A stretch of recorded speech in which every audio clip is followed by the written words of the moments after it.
and then we'll see who we have online. Whakatake te hau ki te uru, whakatake te hau ki te tonga, ke mā kena kena ke uta, ke mā tara tara ke tai, he aka ana te atakura, he teo, he huka, he hauhu, tihei mauri ora. Thank you, Jordan. Okay, good morning, everyone. We've got a one item on the workshop this morning, which is our fair policy review, which we have we'll start presenting shortly. Just a note, I will be vacating the chair at about 10:45 this morning, and Deputy Councillor Angela Strange will be taking over the chairing of the meeting. Okay with everybody? Now, if we just take a quick look online, I know I did expect there'll be a few people online this morning, so if you have a if you want to raise your hand for or intersect at any point, just put the hands up, and we will get to you. Right. So without any further ado, we'll just hand straight over to Phil, who will introduce the item. Thank you. Thanks, Liz. Good morning, everyone. The aim today is to take you through the work that has been underway to review the fares policy for the Waikato region. Just like to introduce you this morning to Team Leader Transport Planning, and Andy Carnell, who is supporting us with this work as a contractor. Andy's a previous staff member of Waikato Regional Council several years ago, so it's good to have you in the room. We would like, you have seen the slide pack that we'll be working through this morning. Just a question for those of you in the room. Beginning of the pack is an introduction to the policy framework and goes into quite a lot of detail. Keen to get a sense from people attending as to how much detail you'd like us to get into in that first section. We can spend a lot of time on that and then have less time on the policy changes themselves. So just keen to get a sense of whether you want us to just touch on the high points of those first few slides, go through all of them in detail, or whether you, if people haven't been presented with this material before, whether you'd like us to go through all of the slides in your call, really. Yes, did you thought? Just get pop your button on. Sorry. My perspective, high level, and I'd rather spend the bulk of the time with the nuts and bolts of what we're here for. Yeah. Right. So thank you. If we could just take the pack on that basis, thanks. And I'll pass over to Andy and Catherine now. Morning, Chair and Committee. Just a few updates, I guess. This topic has been workshopped with the WRC Transport as well. So you may notice that some of the slides reflect some of their comments or perspectives, or where they landed as a I guess, various topics. That's just to guide discussion and just see where they've landed. An update as well in terms of the next steps to what was presented. That following the WRC Transport Committee and then this workshop, we would bring the proposed draft package to both committees. The timings of that, the WRC Transport Committee is next meeting in August and the RTC subcommittee is meeting in September. So we don't really have the timings to then take it back to the Transport Committee as the second. So the priority really then today is to really have a strong voice on what the subcommittee is wanting to see in that draft package of policy changes, because we take it straight to the for endorsement yet again prior to going up for comment. Andy.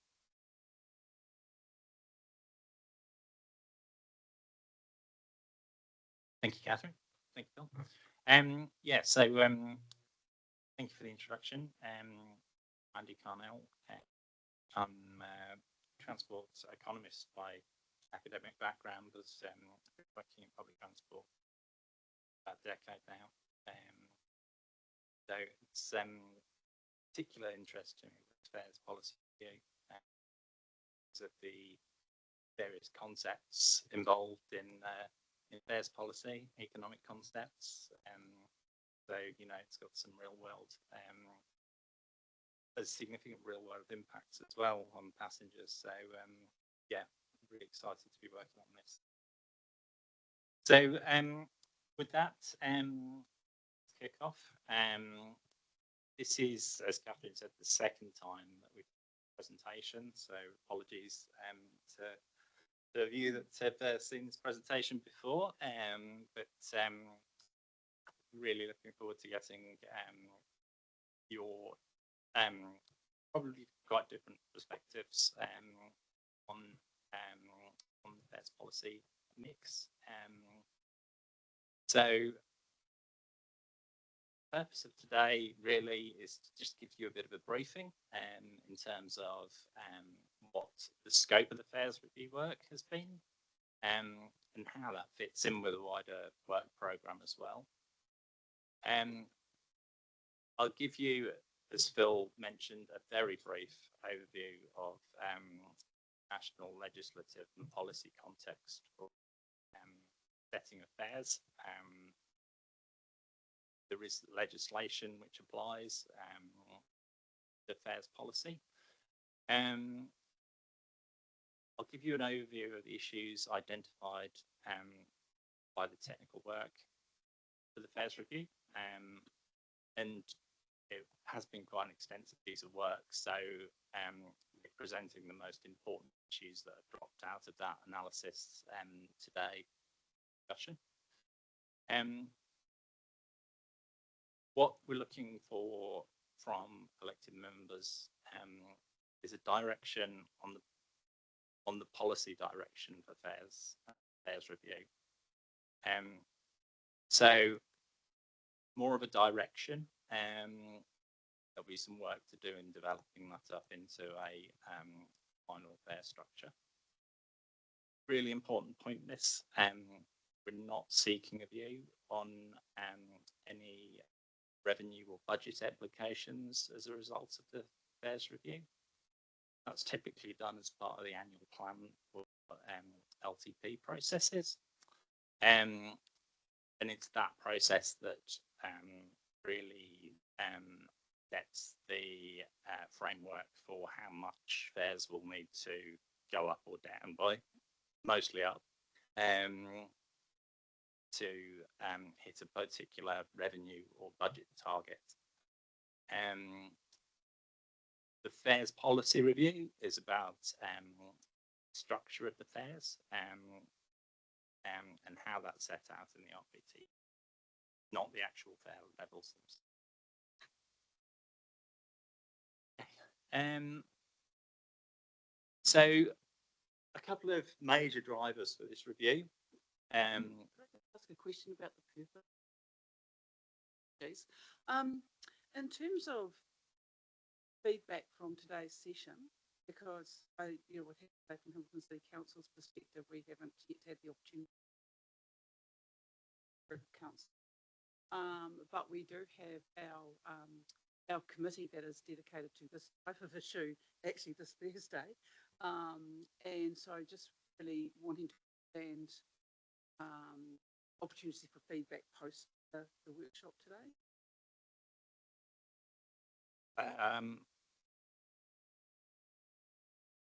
Yeah, I guess there could be two that and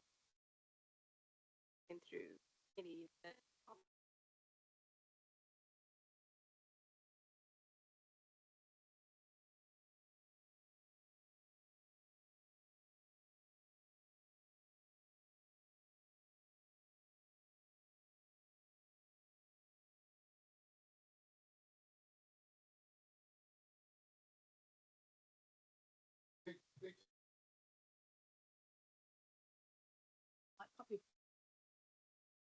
So I basically gave them an update on that.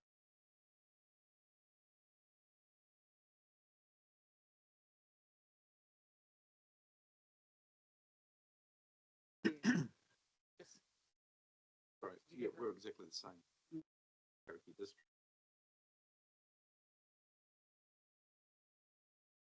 goes through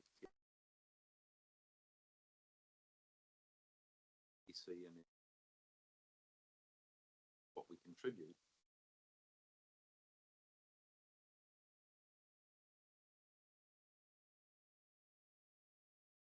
Yes. Something that you Yes. know we're doing. I do though want to, in terms of policy setting, from a governance perspective, feel that actually having that opportunity to come back after our discussion perhaps on Thursday would be very useful for Hamilton City Council if that was at all possible. Thank you. Yep, no, thanks so. Through the chair. So a couple of line drivers for this review. The national ticketing system, which hopefully most of you will be aware of, due to be implemented nationwide by the end of 2027.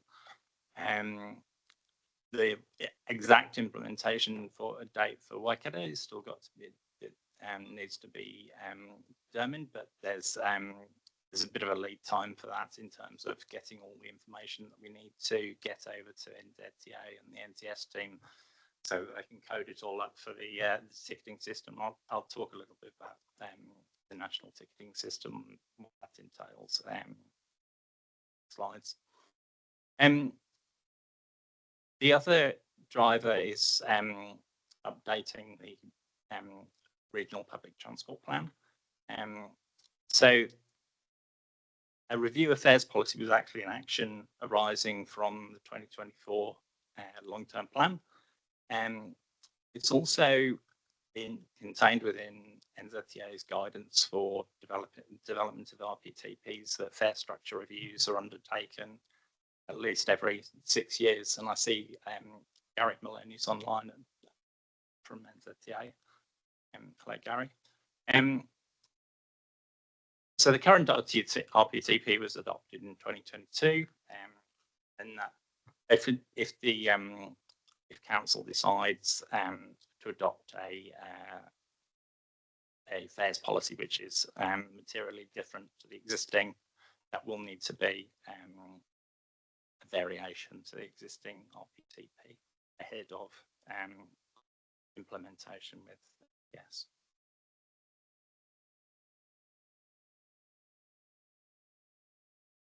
So just a little bit in terms of process. I've been busy doing the technical work and the evidence base for this fares review.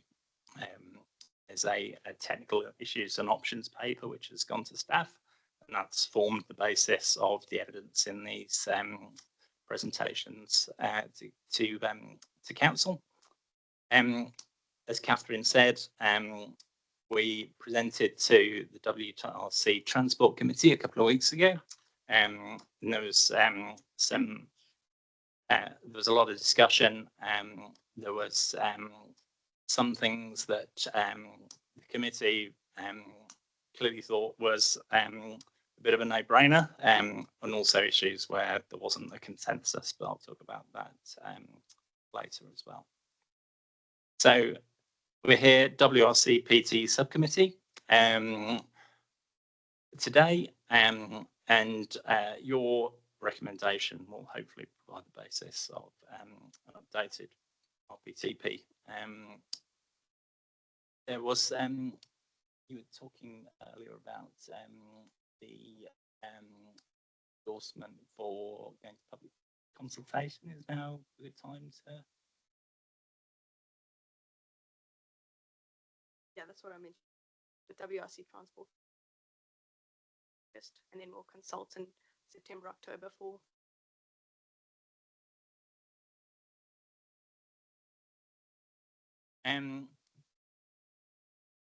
So yeah, timescales. Hopefully, aiming to get council endorsed by the end of 2026.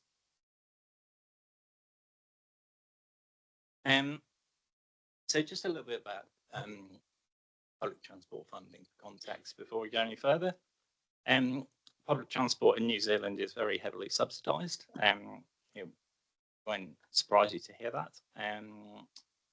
About 85% of service expenditure is actually from public subsidy rather than directly from private consumers.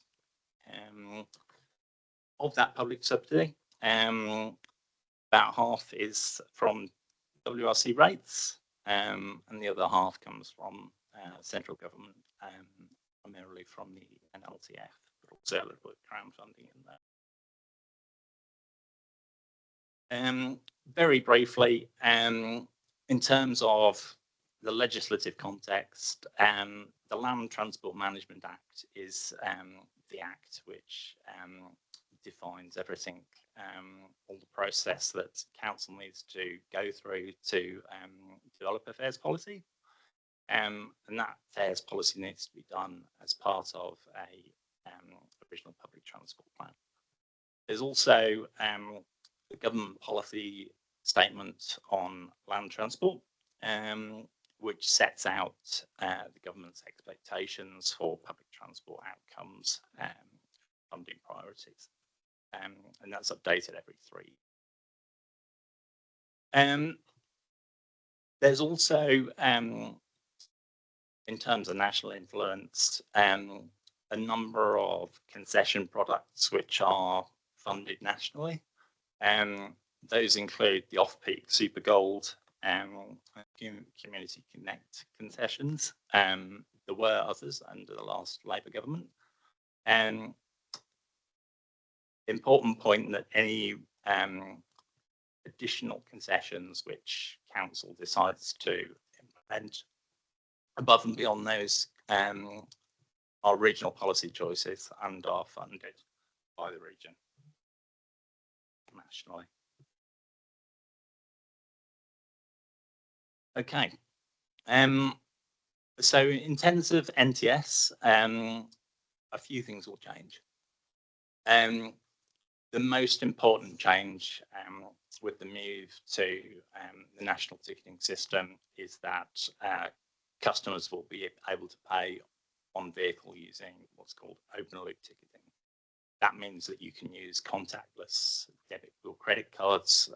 You can use your mobile phone if an app's registered on your phone. There'll also be prepaid cards available, much like the B card today. It's already started rolling out in Greater Christchurch. The programme as it stands today is that the NTS team hope to get that rollout completed by the end of 2027. There is a bit of policy in the existing RPTP which supports the transition to the national ticketing system. And as part of Waikato Regional Council's existing policy, cash fares are going to be phased out with NTS. A couple of reasons for that. One is safety. It's better not to have cash on the buses so drivers can't get robbed. And the other is just in terms of efficiency. Drivers don't have to find change, which slows down boarding.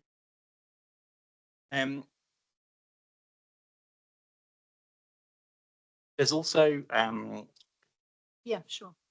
The technical question, and it's wider than this, but is it legal not to take cash? is it legal? Yeah. Not someone's got cash. Can you legally say no? It's a currency.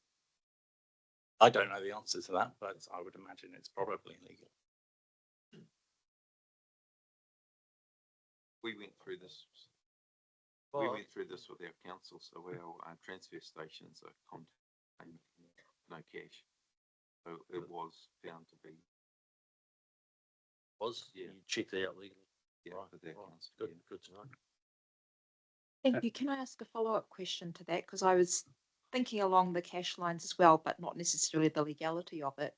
But do we know what sectors, if there are sectors of the community that would cause problems with? Are there pockets of the community that typically only use cash that are not going to be able to use transport because we introduced this?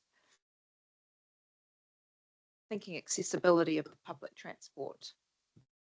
Yeah, one of the rationales for moving cashless is that the method of payment will be a lot more flexible. Obviously, you can pay with credit or debit cards, and I'm not sure whether you'll be able to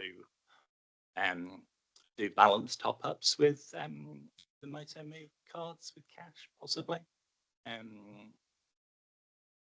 But Yeah, so I'm so- not, I understand the logic of why we would move to that, but I'm just saying, are there any pockets of the community that we would leave behind? Are there elderly, are there young people who don't have cards who now can't ride the bus or whatever? That's all I'm asking. yeah, no, it's a good question. I don't have statistics for you, unfortunately. I mean, everybody's aware that the move to cashless is quite a big change with the general economy. But I don't have a percentage of And that's the okay. community. Thank you. that, So it might be small or it might be big. It's relatively small. There are already several regions that don't accept cash on buses, so we're not going to be the first region to move into space. We already charge quite a significant premium for people cash today compared to using the B card. So we're heavily incentivizing people today to move to the electronic systems that we have in place, and that will transition straight over. So we're seeing declining cash. I don't have in my head an exact number of what percentage of our total fares, but it's less than 10% as far as I think it's less than 5%. Yeah. Thank you. So what I'm hearing is there is confidence that we're not leaving people behind. We're not the first ones to do it. There's already incentives to not use cash. I just want to make sure we're not leaving people behind. Correct. Okay. I have one other question, which is not about the cash, but also about Christchurch. What have we learned from Christchurch? So they've rolled it out. They're on it already. We're looking to roll it out nationally. Well, not us, but it's looking to be rolled out nationally by the end of 2027. What have we learned from Christchurch that we can then apply in our region? From what I understand so far in Christchurch, it's a little bit of a slow burn. So they've installed both ticketing systems simultaneously on the buses, and they're just working through that transition process at the moment. Will we have reports or information before we adopt it, or are we going in blind, hoping for the best? No, it's a staged national rollout. Yep.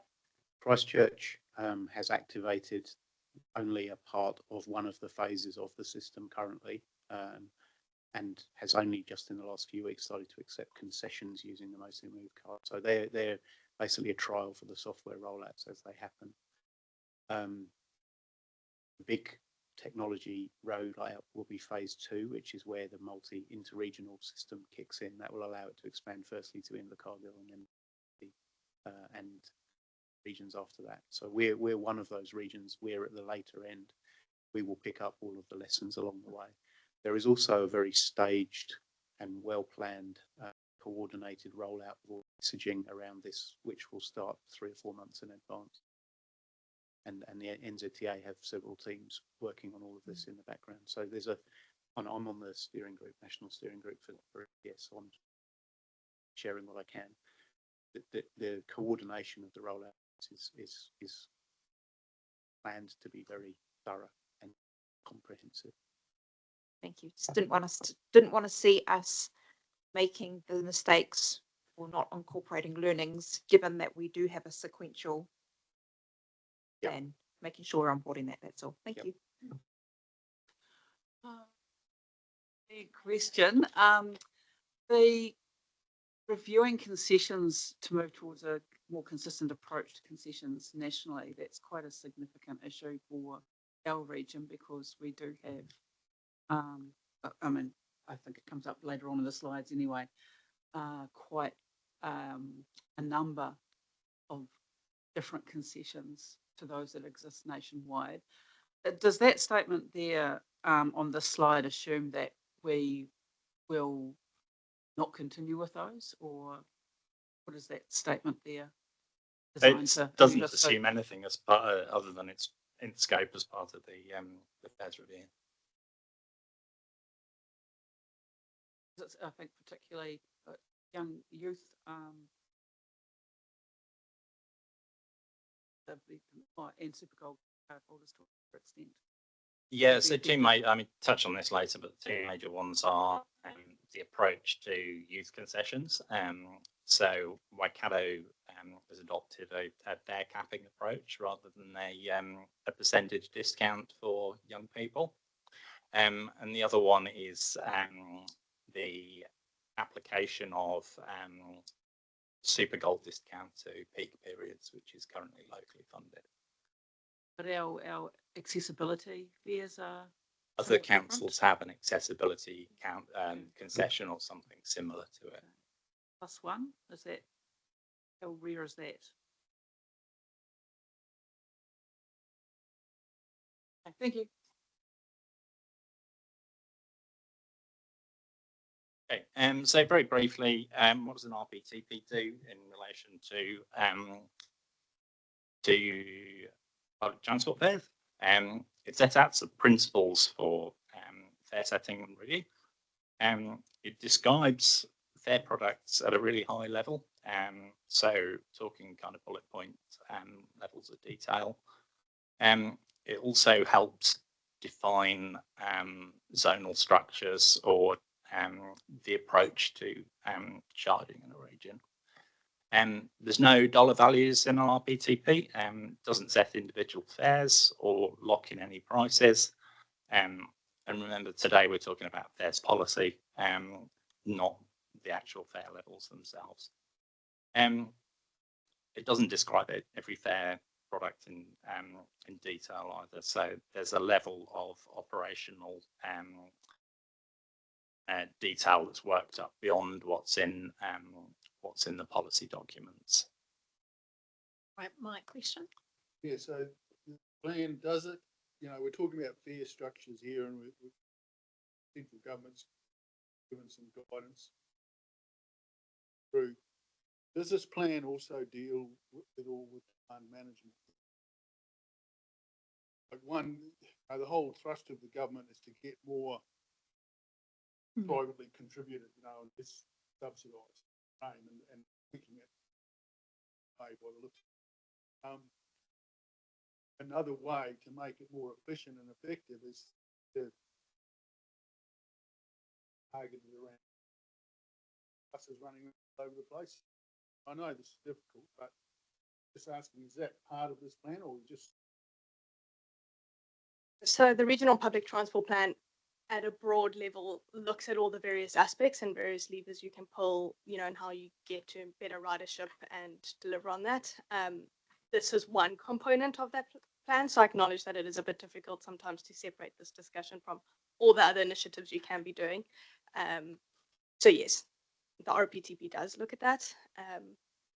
This workshop and this focus is just on the policies, and as we go through the RPTP review next year in full, we'll be looking through all of those other aspects. Yes.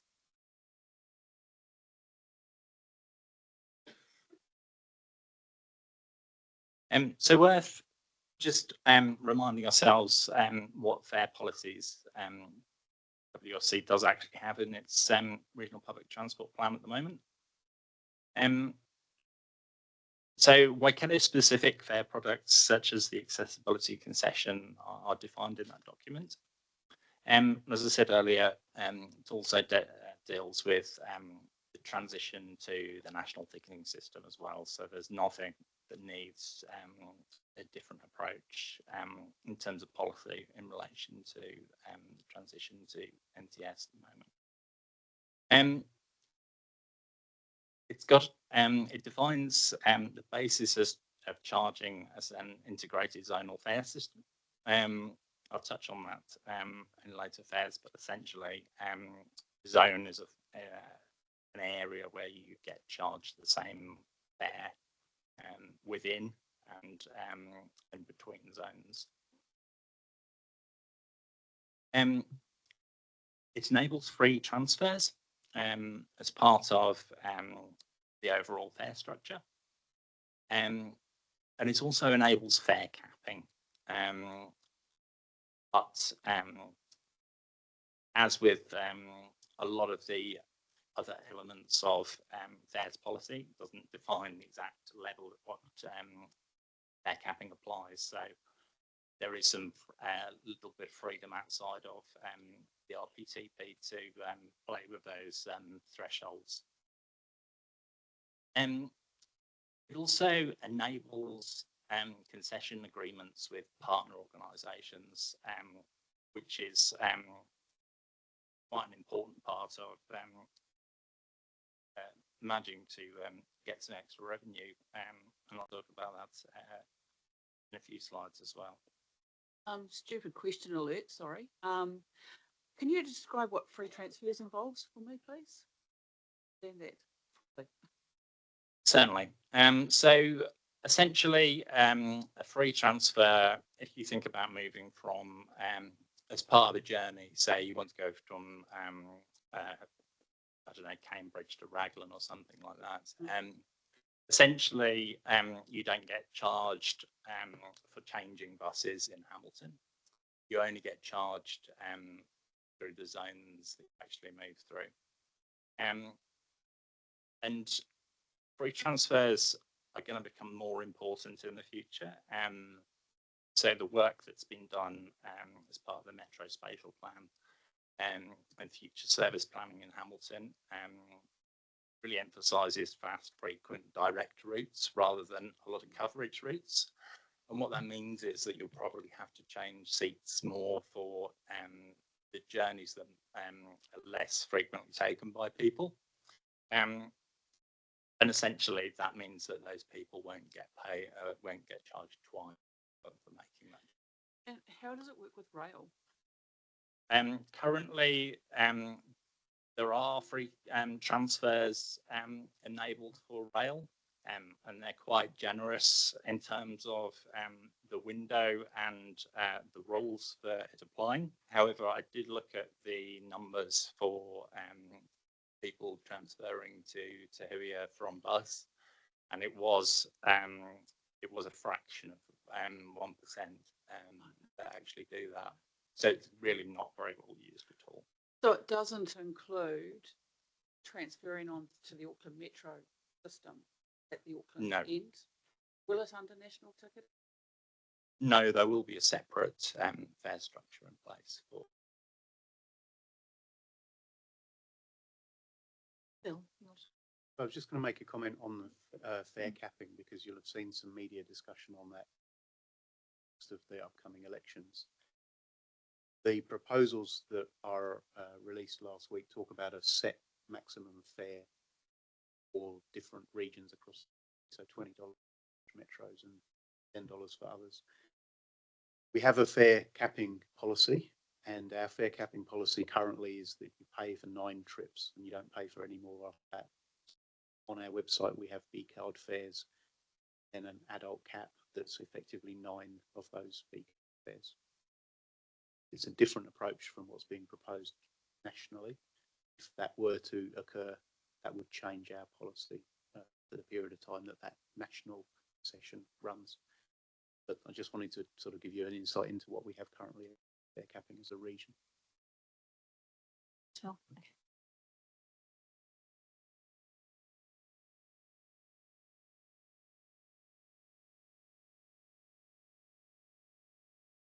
So I'll just talk a little bit about what's happened with patronage.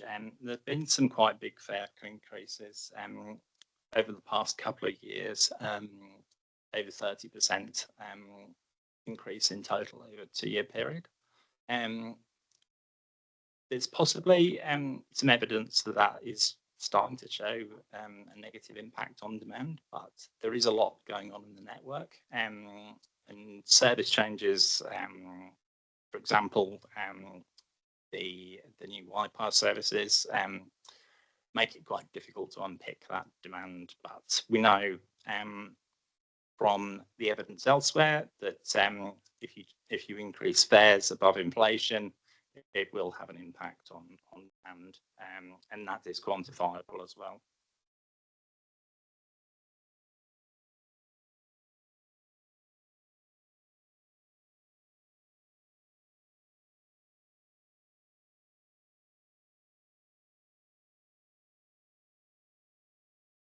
Through the chair, can I just ask a question around the fare capping, Liz? So, because I've only seen it at a high level on the news, etc., fare capping of say $20, whatever. So, just explain that a little bit to me. Like, surely it's not across like from zone 1 to zone 9, 10 times a week sort of thing, or That they haven't been very clear on that. no? Right. I mean, the figures that have been talked about in the media are a $20 flat cap for the metro areas, and outside of that, which Waikato falls in, there's a $10 cap mentioned. The way that capping works at the moment is that it's done as a multiple of the journeys that you take. So the capping threshold for Cambridge to Hamilton would be higher than capping threshold than if you made all those journeys within Hamilton. But I think there's probably a bit of detail to be worked out. And, but it might be $20 metro, $10 could be $30. No. No, the policy is Auckland, Wellington, Christchurch, 20 caps, and everywhere else $10. So in fact, for and it would also be $10. That's what the policy. that's what they're proposing. That's right. Yeah.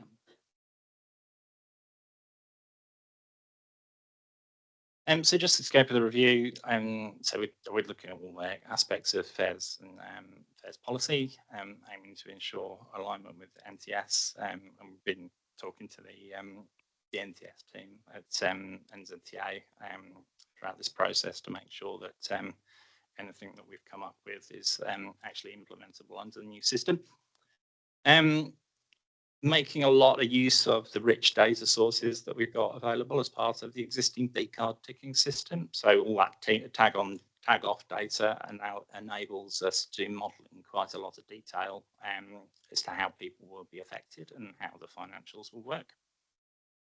And financial demand modeling to understand the impacts of decisions, because all of this will have a revenue impact as well.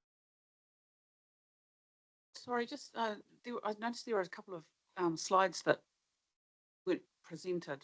I don't think. Did I miss them? I did skip past them, but just in the name of brevity and what Phil was talking about at the top with regards to We were hoping we could take those as read. Oh, okay. If you've got a question, no problem. Not hiding anything. They're just a bit boring. We haven't actually got to the thought review. That slide that talks about a lot that's happened was probably quite important personally, but yeah, that's all right. I can go back to that if no, if people have all read you're it, that's all interested. good. Yeah, that's good. So the last RPTP was written 2022, but a lot has happened in that time. Costs have gone up quite a lot. The last Labour government changed the national concession schemes quite a bit, and then that was undone when the new national government came into place. The current government has a much greater emphasis on cost recovery from public transport, and they've set a aim for public transport authorities to increase the share of costs met from private share, so primarily fares, but also some other sources as well. As I said, there were some big jumps in terms of fare increases in 2024 and 2025, but that was partly as a result that fares were in fact sort of frozen during COVID, and they needed to catch up with what they would have been otherwise. The fare structure for Te Huia, recent council decision to increase fares on Te Huia by 25%. So that would put Te Huia and no longer in parity with bus services according to the existing fare table. There's quite a bit of context. Okay, Mike, and then Sue. Yeah, so couple of questions. So the previous slide to this one, that was interesting in terms of the government emphasis cover more. But if you go to the objectives, next slide up, you've highlighted a couple there and provide fare and ticketing system that is simple, tracks and rates. So that's key, I think, in what we're trying to do today is simple and affordable, and reinforces those other couple of highlight objectives too with the government directive.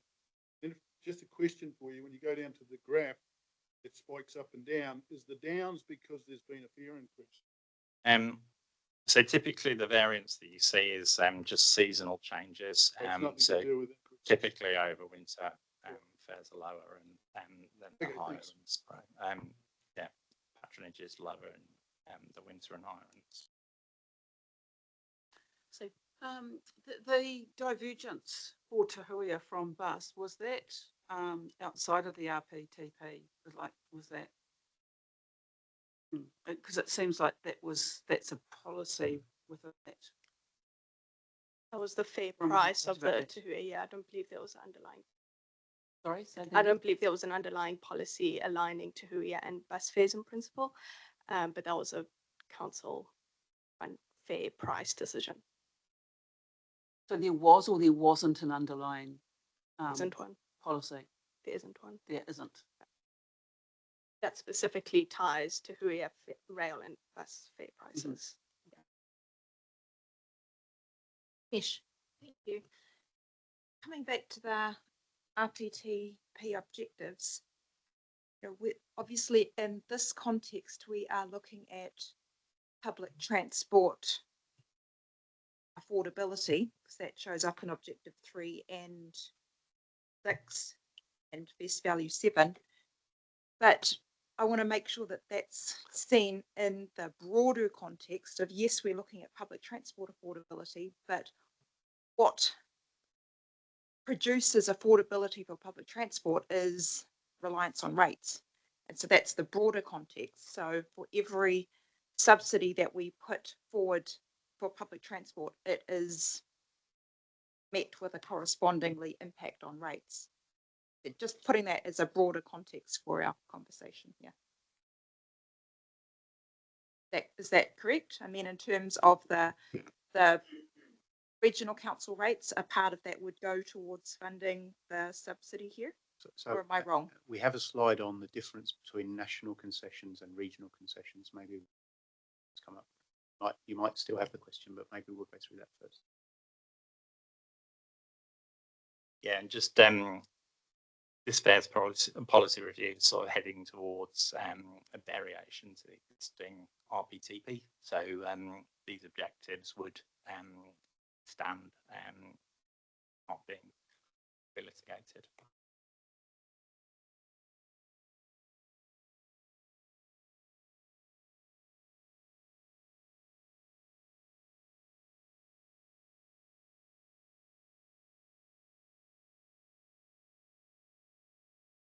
Okay, so just in terms of the analysis that has been undertaken for this fares review, we've done benchmarking against other public transport authorities. I won't talk in detail about that because it's very complicated trying to structure from one public transport authority to another. But essentially, Waikato is a pretty median sort of approach across all of the regions. So there's nothing particularly there that stands out that Waikato is taking a very different sort of approach to other councils, but that's perhaps not surprising given all of the public transport authorities in New Zealand are operating under a common national legislative and policy framework. Sorry, just a question there, because I understand what you're saying about the complexity and how difficult it is to compare like for like. But in terms of the percentage of fare box recovery, would that be a reasonably easy one to make comparisons on? And how do we compare on that basis? Yeah, I mean, fare box recovery is higher in the metro areas in big cities. They operate in an environment where it's more cost effective than for them to operate services. In terms of the regional comparison against Bay of Plenty and the like, Waikato is very similar. Thank you. Also looked at travel analysis for different user groups on the network and see how they'd be effective. As I said earlier, we got quite detailed data from the decard ticking system about travel patterns, so that helps with the modelling analysis. Looked at concessions and equity impacts. So I used the regional council and budget personas to give an indication of price impacts and weekly spend implications at the end of this slide deck as well. Crowding and capacity. So it probably won't surprise you to know that there isn't a significant crowding issue on Waikato's bus network at the moment in the peaks. Typically, we do that sort of analysis to say, okay, it's very busy in the peaks. Maybe we could increase fares a little bit, do a bit of demand management on that basis, but the evidence doesn't seem to test that's necessary. But there are other very good reasons for doing that kind of approach in terms of maximising the revenue that you get out of the public transport, which I'll talk about as well. Modal fares. So I talked a little bit about Te Huia, but there's also a flex bus in Hamilton as well. So that's sort of a premium service in the same sort of vein as here as well, as sort of compared to a standard fixed route bus service that offers features to the user which are over and above the sort of standard offering. In time of day based optimization, spoke about that peak off peak pricing, basically charging people.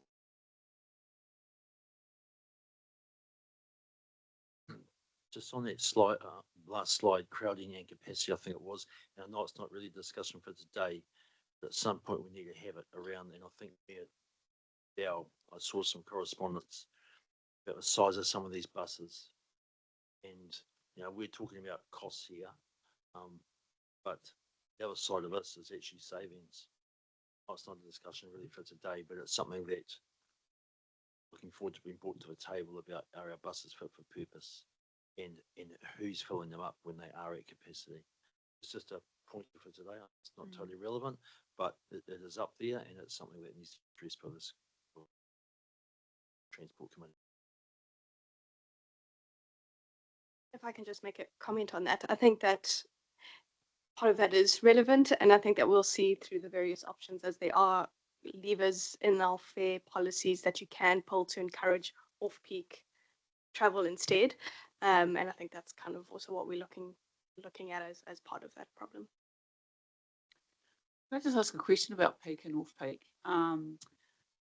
I noticed that what looks like peak in Hamilton is around school finish times and start times, which might be different from what is described as being peak and off-peak in other environments. Is that like is peak is it a certain time of day across the motu, or is it derived by where the capacity issues are? No, there is a national from NZTA guidance on off-peak and off-peakers. So yes, it does kind of align with school, but it also, now that we're moving into more flexible working, and I believe it's 6 to 9 and then 3 to 6, 2 to 5. So yes, but there is, NZTA does provide guidance on the peak and off-peak time. Which is what are the hours? What do they describe that as being? I believe it's 6 to 9 and 3 to 6.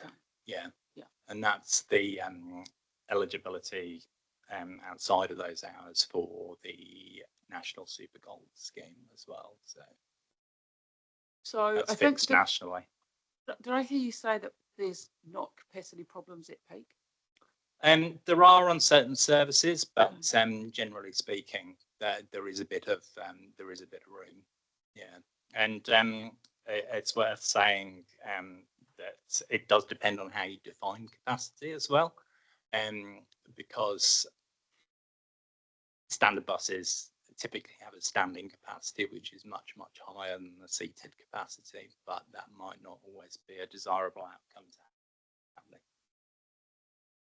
So how do we define those buses as not being at capacity if there is still standing room, or we do? Yeah, under those Yeah. services, yeah. I mean, it's more of a problem. It's more of a problem on regional buses that are travelling at speed. Yeah, try to avoid having standing passengers there.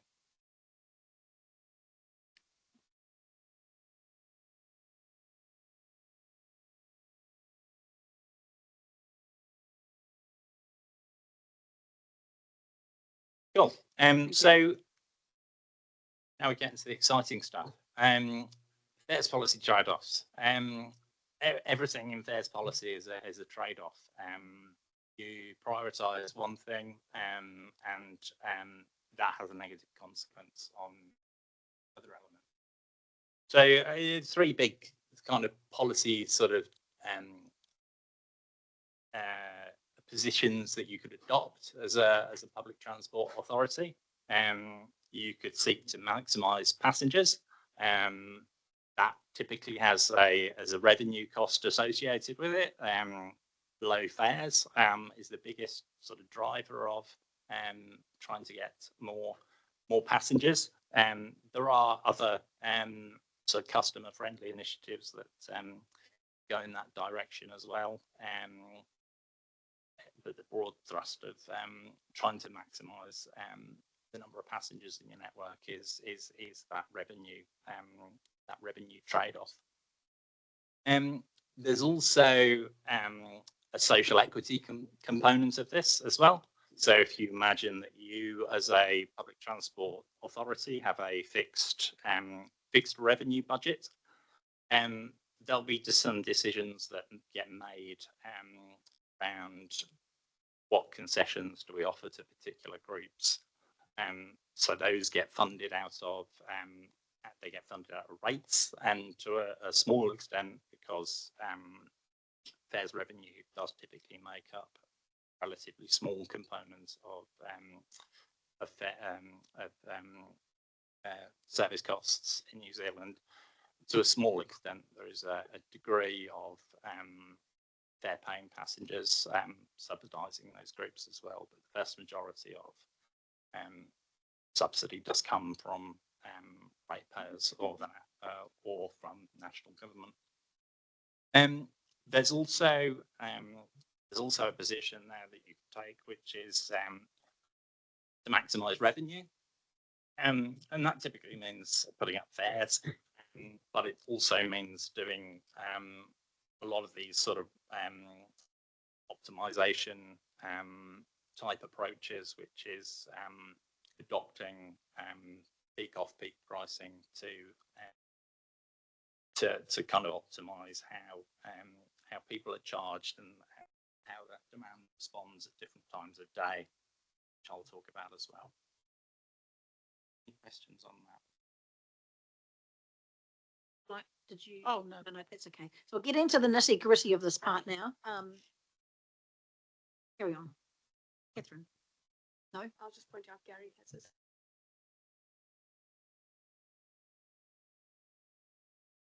he's put his question in the chat. Yeah, we're currently on page 29, but he was referring to an item that's later on in our meeting. So as we get into looking at the evaluation and issues associated with the existing fare structure in the Waikato, I thought I'd start with what's working well. I talked about free transfers earlier, but about 10% of journeys on the bus network at the moment benefit from a free transfer, and that's really important because of the way that the network is moving to more fast, frequent, direct routes versus a coverage approach, which means you might have to change buses. Broadly, I found that fares are set proportional to costs. So what do I mean by that? Well, I mean a fare from Cambridge is set sort of relative to how much that would cost to operate a service in Hamilton, where you'd only get paid a one zone fare. So you're paying a small proportion of the total cost of that service, but that is those costs are geographically proportional. And Waikato does quite a good job in terms of making concession agreements with partner organisations, and that really benefits both organisations in terms of the partner organisation gets to offer a staff benefit, but the funding that the partner provides is additional fare revenue to Waikato Regional Council, and that was about $250,000 last financial year. So, Angela, do you want to jump in now? Yeah, if you wouldn't mind. Yeah, just on that partner concessions, I believe we used to have a partnership with the hospital, that anyone who got off at the hospital was half price.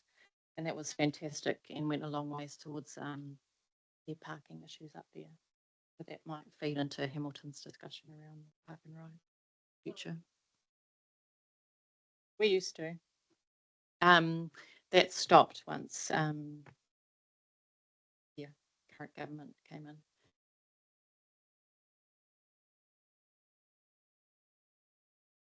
Oh, sorry, is this different from, I thought in an earlier slide, and I might have got confused about this, that there was discussion around revenue that comes from other entities. I thought that was kind of like promotional revenue. Is that yeah, the case, or is that something different? so third-party revenue can come from basically any non-government source.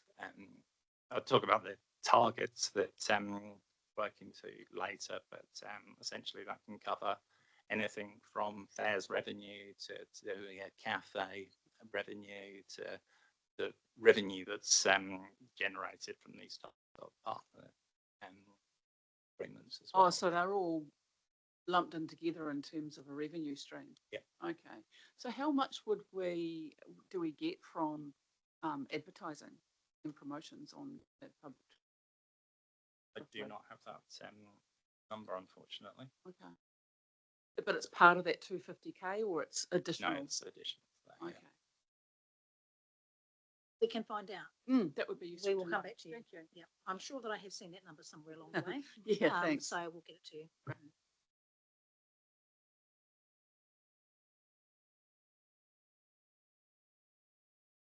Okay, so now get into the issues, and I've sort of framed these under the three pillars, and these are just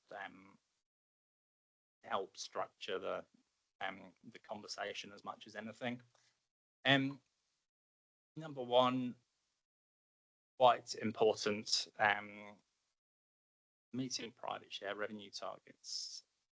So there has been quite ambitious targets for increasing share of private share revenue across the country. But these targets have been agreed with ZTA as something to work. So they've been agreed with by both parties. not imposed. The second one is optimization of the tariff structure. So I've said there that as I said, broadly proportional to costs, but there's definitely things that could be done within the tariff structure that would help to increase, optimize revenue potential. And thirdly, concessions and fare capping. Now I've put those under the same heading because not because they should be together technically, but of the way that the Waikato has a particular oddity in addressing the youth concession, in that instead of providing a percentage discount, then instead they're provided with a cap of 6.5 journeys per week, which is a bit more generous than the 9 journeys per week for adults.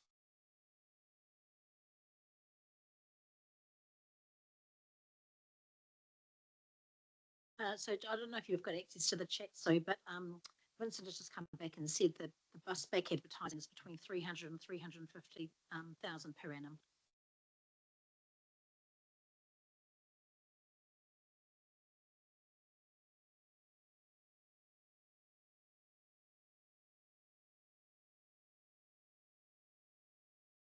Just the best bus back, yeah. But we'll find out about that as well. Yeah.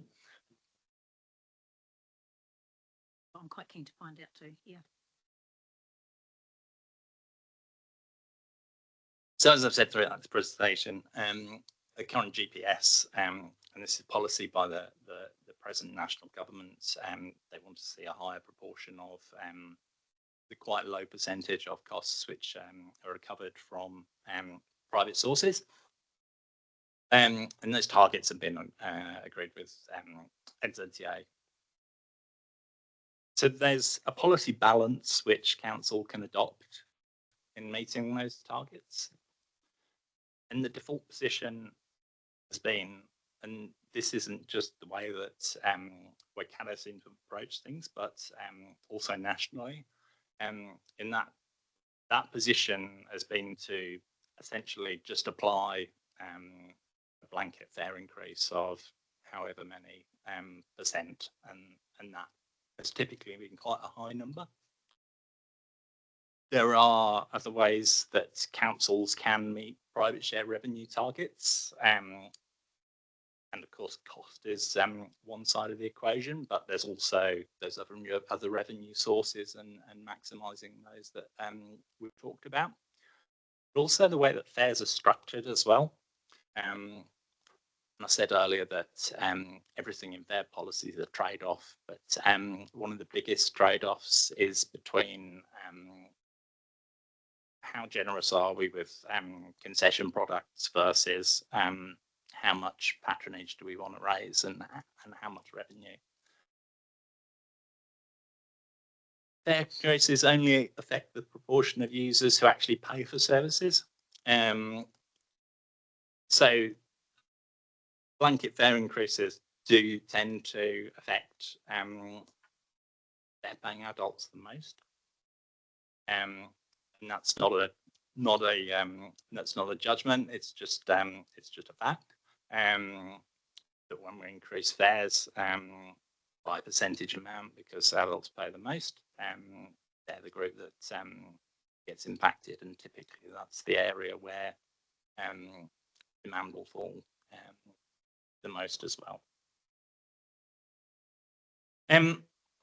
Just in terms of sort of long-term thinking as well, it's not necessarily the best approach to keep applying blanket fare increases every year, which would typically be quite high, a bit higher than inflation. Typically, those passengers may drop off and switch to driving.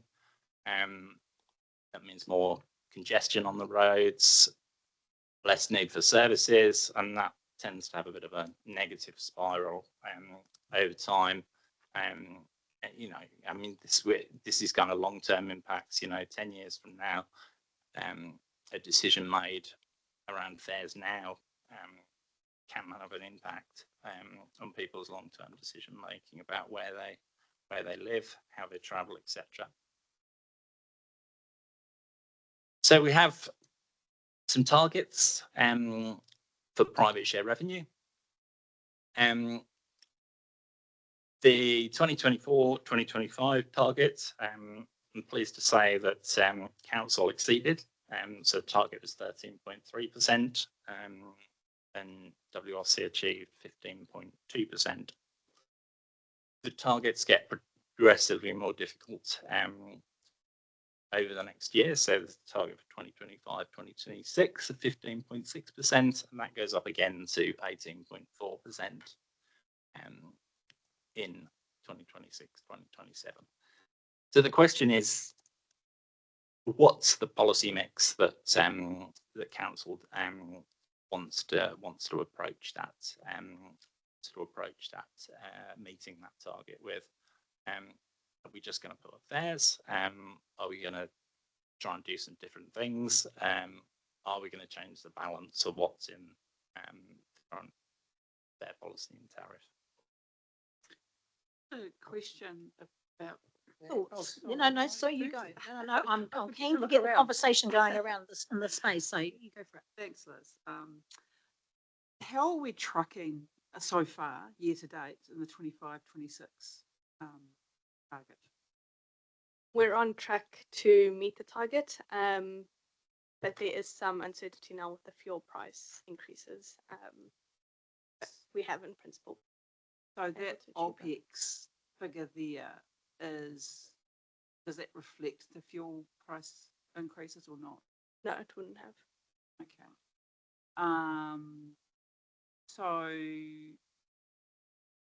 So we're roughly at that 15.6? Yeah. Currently? Yeah. How much is it driven by increased patronage, and that would affect it as much as the fare price I'm expecting? So the more people you have, because these services are fixed, right? So the operating costs are fixed. The more bums you have on seats, if I can put it that way, the better we're going to meet those targets, right? I think towards the end of after the end of the financial year, I think it would be good to get a detailed breakdown of how we got there, essentially, because I believe patronage did drop off, for example, when the fares were increased at the beginning of this financial year, but compensated by the increased fares, we've been able to meet the target. So yeah, it'll be good to relook at that, but we'll wait until the end of the financial year. Yeah, I mean, I think that's quite fundamental to this whole discussion. How much does putting up fares affect patronage, and therefore affect this equation, and all the other things that we're trying to achieve? So understanding what that looks like to me is quite a critical piece of information for this workshop around when the fares go up, how much does the patronage drop, and how much does it affect this picture? You're saying they equalise each other out? So we have a fares model that we use to predict that as part of our annual plan process every year. And broadly, it's a 10% increase in fares equals a 3% drop off in patronage. So broadly, and that's decades and decades and decades of experience globally. So what does that equate to when we think about these figures? Is, I guess, what I'm trying to get in my well, head. we take that into account when we identify what the fares increase will be. We are looking to understand the impact of that demand reducing. So I think there's a comment on the previous slide that says there's a point where you can increase fares to a point, and then there's a very dramatic risk of demand reducing. So we're modelling that every time we present these figures to council. Just on your other point around fuel, I mentioned at the subcommittee last week, but I'll put the link back in the chat for this meeting, that we are reporting on this issue fortnightly to our council committee, and those updates are going on our website. So I'll have a look at those. They show revenue and they show patronage over these weeks of this year compared to those same weeks of last year. So what are you expecting then? Like, have you got a forecast for what that does to that 50, the 25? As Catherine said, that's an emerging space, and as time goes on from the impact of the Gulf invasion, that over time is playing out. So it's not possible to give you an exact answer on that because it hasn't finished yet. We're on track, is what I heard her say. So I think we can take some comfort from that. Yeah. Okay. Yeah. Thank you. Mike. Yeah, so this is pretty key to this whole discussion. I mean, for me, it's tinkering, like we're going from, 15.6 to 18. If we're lucky, if the strategies work, I mean, it's still over 80% publicly funded public transport, which, the government's whole direction is to try and reduce that amount. I mean, it's interesting that 49% of it's WRC, 51 is NZTA through thing, but I know that Waikato is funding a share of Tahuia, and also it's funding like the Tamahiri bus trials. We're funding that, so I don't know that it's completely transparent there or the way it's reported. But I still come back to this as tinkering. We're trying to get percentages, single percentages, and the margin of error is, probably as high as what your target is. And you don't understand like for me, the fuel price thing's quite critical, because all of your strategies, your three different models, probably won't have as much impact as the price of fuel, in terms of what it's going to do to patronage. And I'd be hoping it's increasing because, fuel's more expensive. People are going to use public transport. But in terms of strategy for us to minimise the cost of public transport while delivering a quality service, I'm not sure that fare setting is the key tool here. I'll probably come back to, demand management. When are we putting buses on the ground and how are we funding that, rather than tinkering? I like to say, we might get a percentage or two out of this, but that's probably all. And I think we need more than that. So I think a strategy, this is this is okay. We have this workshop and we work out a strategy. The three options I sort of think are reasonable, and I'll probably lean to the middle one. But I think we need to have some bigger strategies here about how we target this issue, as raised in our last meeting. It's a tricky one, and it's, to me, unsustainable the way we're currently approaching it. Absolutely. Mike. Yeah, I'll take a slightly different approach. The longer I've been in councils, the more I realise you have to have patience. And you've already exceeded, I mean, I know it's old data, but the 15.3 up to 13.3 up to 15.2. But I mean, hey, look, there's a 2 or 3% increase every year, but over 10 years, that's sort of 30-odd%. In councils, things just take time to actually move. You're expecting big, whenever I see in councils massive good news stories, like when graphs go sort of on an angle and then there's a massive steep angle, I tend not to believe them. So I think we are sort of on track here. Hey, my question is just my understanding.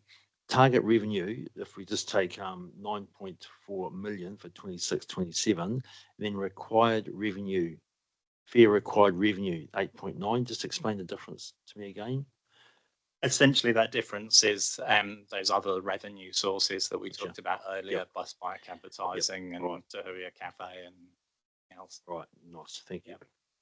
I think I'll also just make the point that although those agreed target percentages are small numbers, moving from a 15.6% recovery target to an 18.4% target does actually mean increasing your revenue base by about 18%, which is not an insignificant amount of money.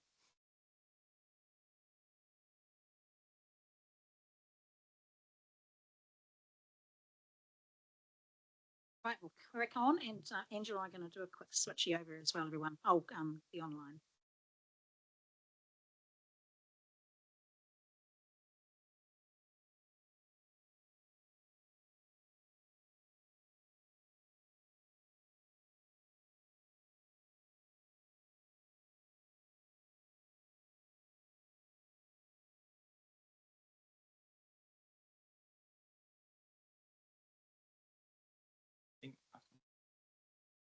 The question I put various questions up at the end of these issues sections to hopefully gauge some feedback.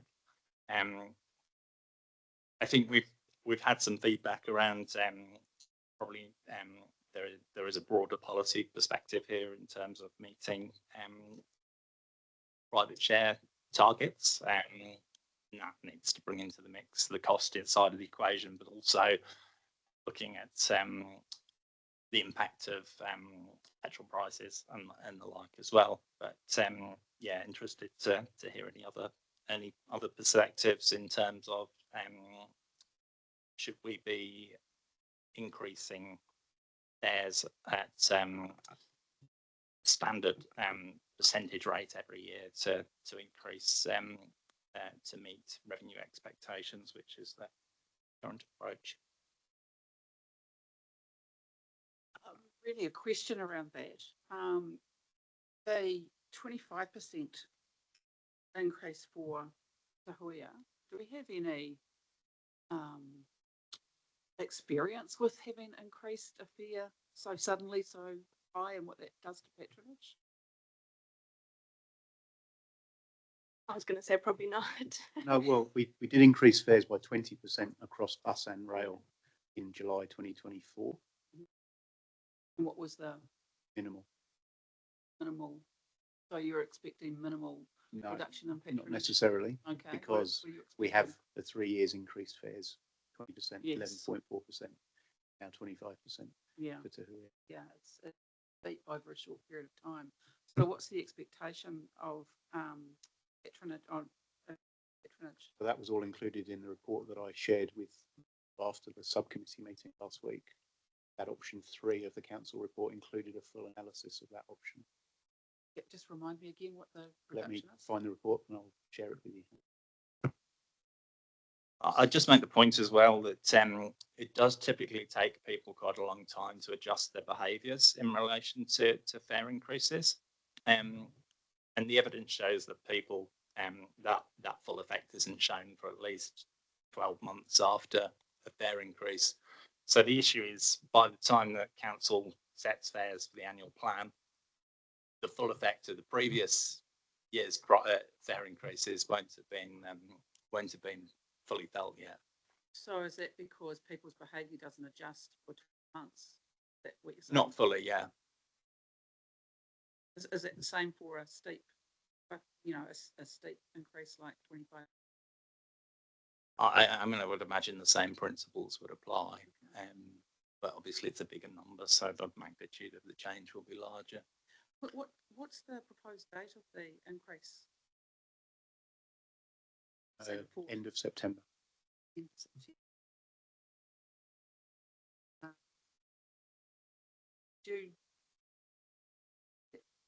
Sorry, Still I'm not trying to rushing find the you. report Okay, for that's you, all right.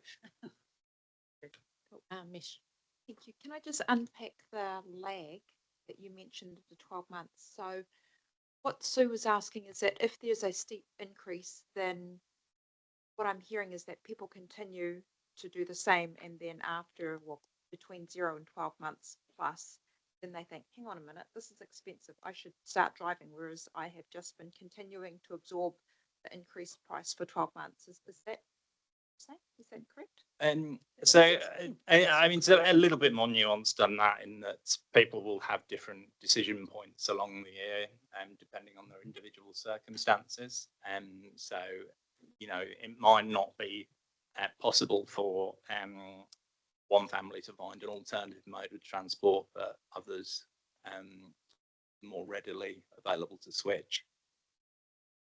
So that tells me that to some extent this makes sense. The elasticity of demand for public transport is the lag would come from people who feel the pinch but don't have any other options other than to absorb the price and keep doing that while they scan for other options. And that would be the majority of people if the demand is quite inelastic, that you don't have a snap reaction. Oh, the price has gone up 25%. I need to do something else because I can't afford that. Is that correct? I'm testing the elasticity of the demand here.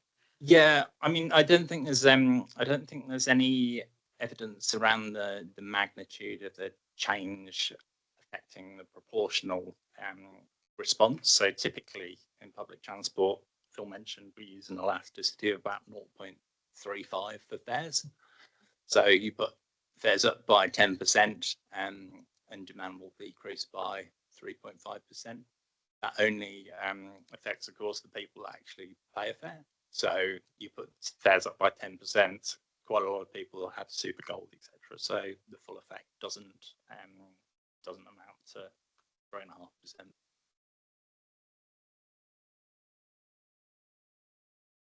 Alvisa. Just to add to that nuance, there's also seasonalities, like in the colder weather, people use their personal vehicles because of the rain, things like that, the comfort level. So there's variations of reasons why people are likely to use public transport throughout the season.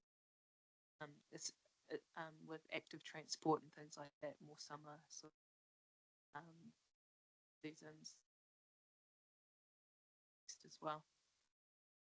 And I think that's why it's really useful to the way that certainly the very transparent data appears on every month, is that you can actually look back to the same month a year ago, and that sort of helps to address the seasonality decision that you're trying to make. Just get that into the discussion as well. Thanks. So, Mayor Mike, did you have a no? Awkward. Right, we'll carry on. There's nothing further than that. Okay, so optimization of the tariff structure. So what's in a tariff structure? Firstly, geographical definitions. So in the Waikato, we use a fare zoning system. And a zoning system is really just a simplification mechanism so that passengers can easily work out how much they're going to get charged. Other approaches are you might have come across stage-based pricing, where you get charged a different amount depending on when you get off the route. And another one is based on how far you travel as well in kilometres. Both of those quite difficult for passengers to work out. Waikato has quite a simple system for passengers to be able to easily tell how much they're going to get charged. Then there's the fare table itself. So how much do people actually get paid as they move between those zones? And you can see the zoning system that is on the slide there at the moment. Hamilton is there in the middle of that, and then move out into the other areas of the region. And as you travel across more zones, you get paid a higher fare. You get charged a higher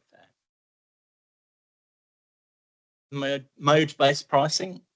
So up until recently, this isn't something that we did in Waikato, but the decision to move to a 25% increase has meant that the same amount of travel across those bands now costs you more onto Huia as compared to bus. So does that mean that if you were to go from Frankton to Rotekoti onto Huia, it's going to cost you more than Correct. Go by bus? What's the rationale behind that? It was a council decision. It wasn't the recommended option, as I understand. You say that council decisions have no rationale? Surely not. What was so? Surely there must have been some rationale around that. Oh, are we talking about the smaller So, zone yeah, within fair. Hamilton as it relates to Huia? Yeah, so around that there it costs more to take a bus. It costs more now to take the train between Frankton and Rotekoti than it would us that same travel. And I'm just asking what the rationale was for that. think the data would show that not many people take that trip. So that was the rationale that not. Practically, there's not a lot of overlap currently between Te Huia and bus services. That might change in the future as more services along the Waikato River potentially. But yeah, at the moment there's very few journeys that you can actually do with Te Huia that you can do on a bus. So equally, if you were to travel from Frankton to Huntly, it costs more on Te Huia than it does by bus. Well, you know. Yeah, I mean it would do under the price increase. You also are getting a slightly different service that is a bit more bespoke and Is it Wi-Fi faster? and things. Is it faster to go from Frankton to Huntly on the train? It would be faster, but the frequency of that service probably means that it's not going to be practical for most people.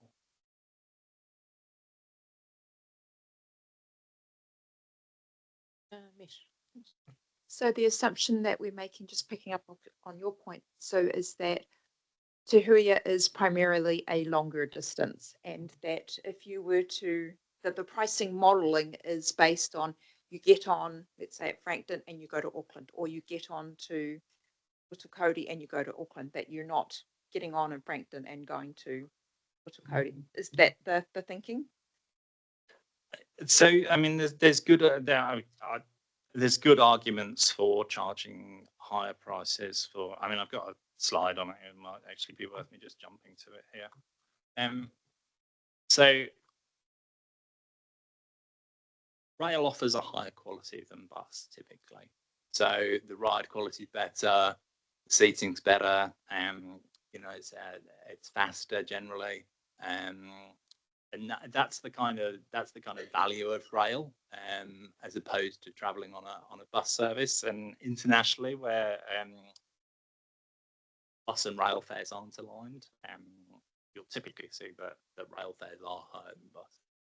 Thank you. Sorry, I may have miscommunicated my question. I wasn't looking around whether the pricing was a premium because the quality of the service is better. I'm not questioning that, but I'm asking around the rationale around the pricing, because if Sue's asking if it, you know, looking at the price of a train ride from here to Putukoti or here to Huntly, that's more expensive than a bus, then the assumption is that people will take buses for the short-term routes, and they're not taking they're not taking the train for the short-term routes. So the pricing modelling is based on the train being a longer term, or not a longer term, a longer route mode, and buses being the short route mode. And I'm just testing those assumptions. I don't mind either way. I'm just I mean the vast majority of patronage on Te Huia is that longer distance towards Auckland. It's not serving the local market. Thank you. And so the pricing modelling reflects that assumption. Yep. Right, we can carry on.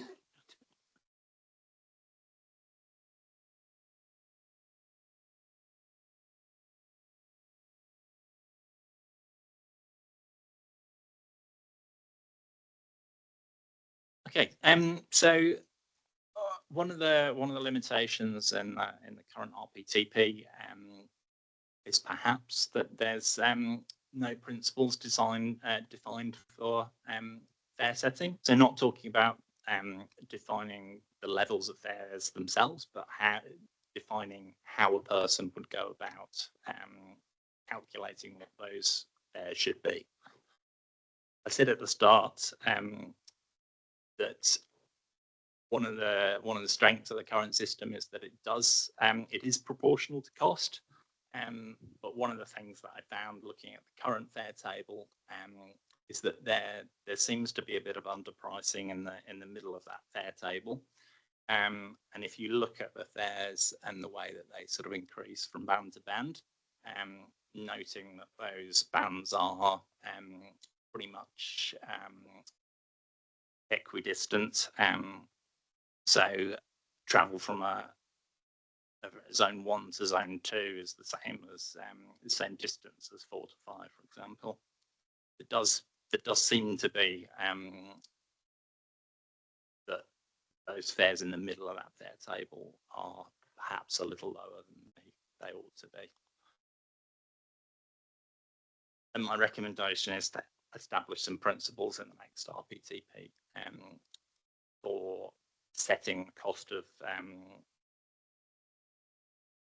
fares across zones to help with the annual fare setting process, because there's no documentation on how those actual fare levels have been arrived at the moment.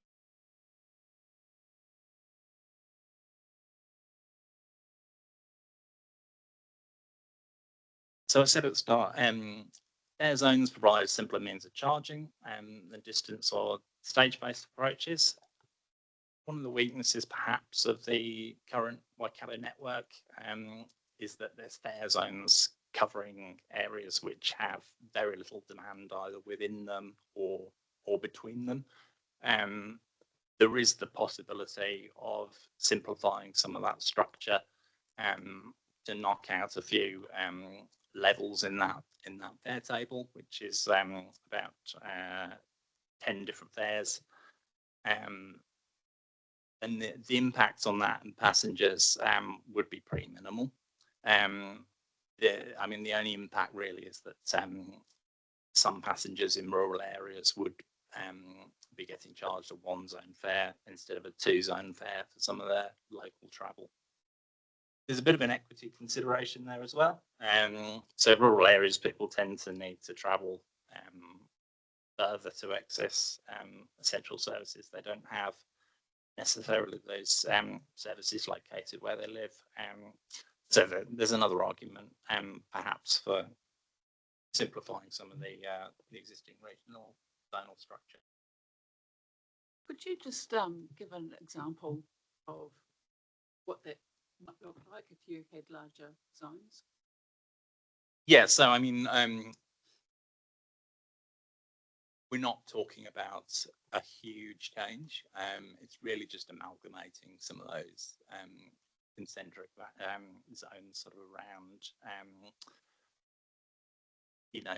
some of the mid-ranging sort of local towns.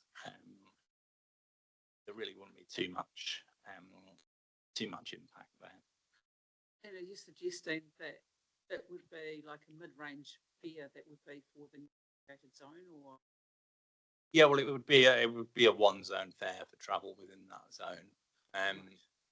So, I mean, at the moment, if you can imagine that those zones are split, so you might get charged between 2 adjacent towns that are quite small. If you amalgamated those, it would just be a 1-zone fare. There's a little graph as well of travel within some of those zones that are defined at the moment. You'll see that 1-zone travel is zone 1 being Hamilton, the overwhelming majority of trips on the network, and then outside of Hamilton, it's very, very small numbers. So effectively what you're saying is that people are primarily using the system to come to Hamilton rather than stop along the line. That what that means? No, so I mean, I think that's possibly one interpretation of the way that the zonal system network has been designed and portrayed. But it does work, travel between zones as well as Hamilton. And it's quite a nice way, I think, of representing their zones visually. You could cut it in different ways, but I think it's relatively well understood by people.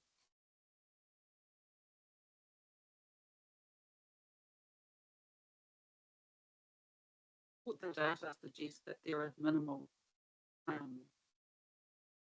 read the data wrong, that there is minimal travel on the journey, on the, people getting on and getting off the bus at another town versus people actually using the system mainly to go to.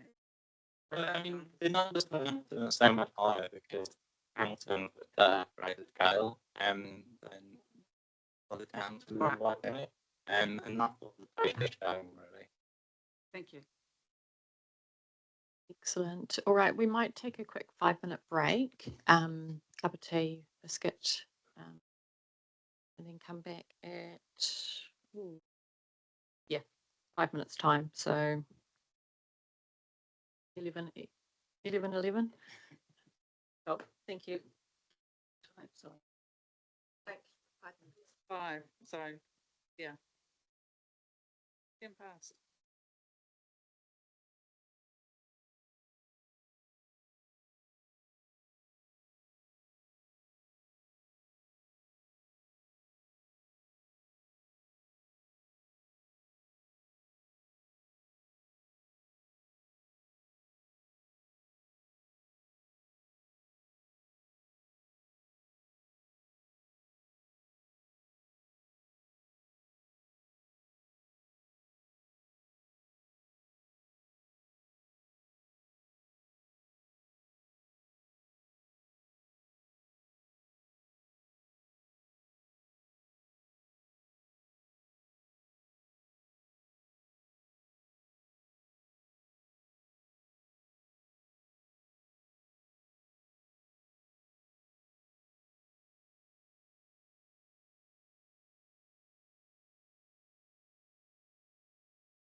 Everyone, we'll carry on.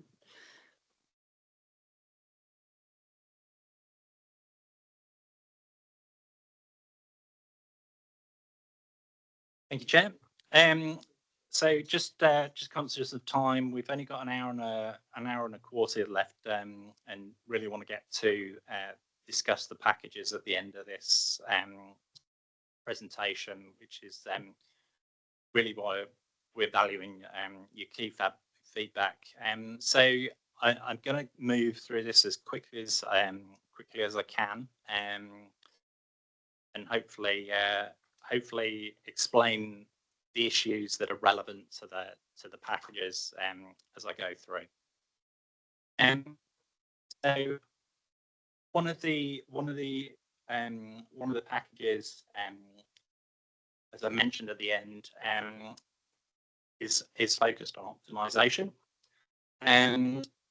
Hamilton has a normal fare zone covering the whole city. And the issue with that is that in Fairfield will pay as much for the journey as people from Rosatuna. Despite that journey probably costing around 4 times more to provide. I have to say, when we took this option to WRC Transport Committee, there wasn't a lot of love for this option, but interested in hearing your thoughts. Central zone for Hamilton, which contains an inner and outer zone. But hopefully, maybe we can pick that up as part of the option discussion at the end. So here we've discussed quite a bit, so I won't go over this now. But essentially, Yeah, can we just go back to the Hamilton one? Mesh just wants to Thank feed you. in. I think it's a good idea because you've got all in one zone, and then little trips and big trips within the zone cost the same amount. So I think that if you had it in multiple, not too many, maybe 1 or 2 zones, maybe 2 zones, then that would reflect the cost of the fare more fairly, and you don't have people who do a lot of short fares subsidizing people who do take longer fares across the city. Now, I just put that there as an intercity thought. That's not necessarily how I feel about longer fares coming into the city from the regions. I think within a city that makes sense. So Yeah, look, I would generally agree. I like the idea of, I've always felt that the intercity, the CBD zone is too small, because the main issue that we have with congestion is the pinch points of the bridges. And if we can get more people onto public transport who are nearby, but not, not in the outer suburbs, then that would seem to make sense in terms of one of the major pinch points that we have is, people going to and from. And at the moment, it's actually quite expensive if you aren't travelling very far on public transport, but you're getting across those bridges on it, compared with if you were to just jump in your car and drive across. And that's what we're trying to fix, right? So yeah, I think it would be that in particular, addressing that issue would be very useful. feedback. Just on that, wasn't the inner zone like $1.34 or something? Or was that the? So the CBD zone is that little grey area at the moment, and it covers pretty much the central business district, and it's got that little leg out to the bottom, which is Waikato Hospital within it, and that's priced at exactly half a zone 1 fare, which I think at the moment is $1.34. I also ask, because there used to be a bus every 10 minutes was that went around the CBD. What happened? I believe that was Free. removed, yeah, when the Comet was really prioritized as the high frequency service operating through the CBD corridor. And then with the future road to tuna high frequency and the Meteor as well, I know it dissects it at a different angle. Yeah, there was a deliberate shift away from that circular inner city to a more traveling through and the services there that you can hop on. So that was a free one, and people using these services that you just talked about. In fact, one of them doesn't exist yet, does it? The road tuner one? No, not yet. Okay. 2028. So the two of them, people can use them, or but they can't actually get up Victoria Street on any of those services. Main Street. There are Probably currently too much of a detailed discussion Yeah. right now, but yes, maybe we can defer this conversation till afterwards. Yeah. yeah. Apologies, I did start thinking about routes and things like that. Yeah. Okay, so to here we've discussed council has moved to increase fares on Te by 25%. So that is the reference case option that's been taken forward into the packages. On Flex, I'll just briefly tell you about Flex for those of you who might not know, but essentially Flex is Busset's on-demand service, and currently the only on-demand service that Waikato operates is Night Flex, which operates between the hours of 6 p.m. and 4 a.m. On a Friday and Saturday night. And it was intended partly as a replacement for the Night Rider service, which some of you might remember. But essentially, that was to provide people with a safe and affordable means of getting back after a night out in town. So the issue with Flex is that I talked earlier about sort of the value proposition of rail. But on demand also has a arguably a higher value proposition than bus, because it will pick you up from the corner near your home instead of walking to the nearest bus stop. It travels when you can book it, so there's a value in flexibility there as well. The current fares are set aligned with bus fares for Zone 1, which means they're pretty cheap for what that service is. And if you think about comparing that to the taxi market, and it's not a direct comparison, but it is the comparison nonetheless, that there's probably quite a bit more value in Flex than urban services. So what I'm suggesting is that Flex services that are distinct from services which are operating as part of an integrated network, so they're not feeding other services, they're just purely servicing a very distinct market segment. Those services might get priced higher. I think I suggested last time that a price increase of about 25% for the first year might not be unreasonable. Andy, we just had a question online from Martin. Martin, did you want to ask your question? I can do.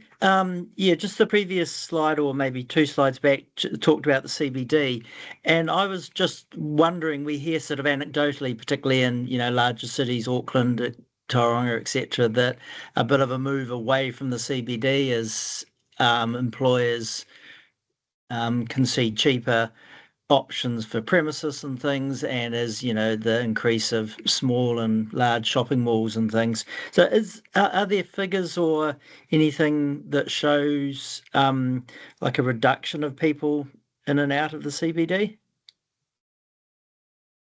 I don't have those figures. It's still obviously the largest demand attractor in Hamilton, so it's a very important location. But the way that fare zone has been defined at the moment means that journeys within that fare zone are very short. Yeah. They're typically 2 kilometres or less, and that's most people a walkable distance.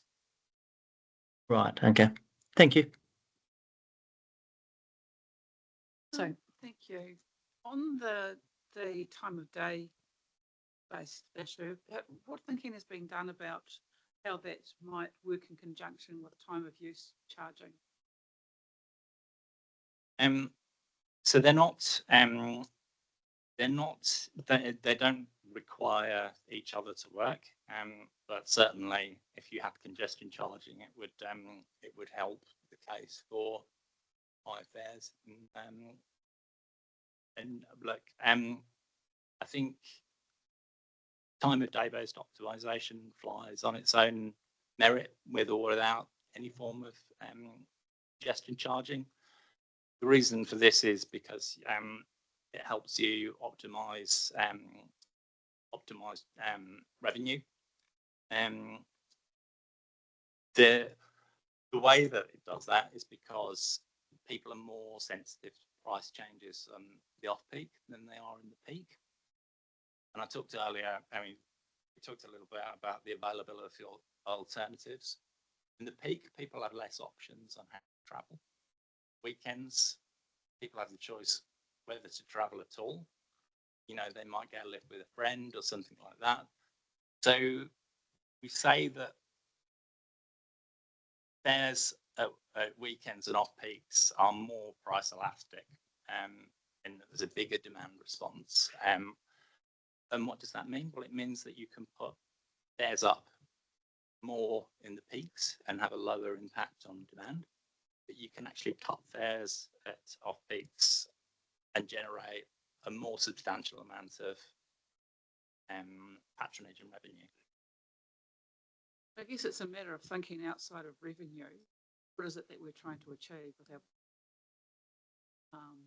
So while the focus is a lens here through revenue, there's that other question. Really. Yeah, I'm not. It's unashamedly a focus on revenue, and for that reason, it only appears in the optimization package and not the other packages. And you're right; it is about what we're valuing as priorities.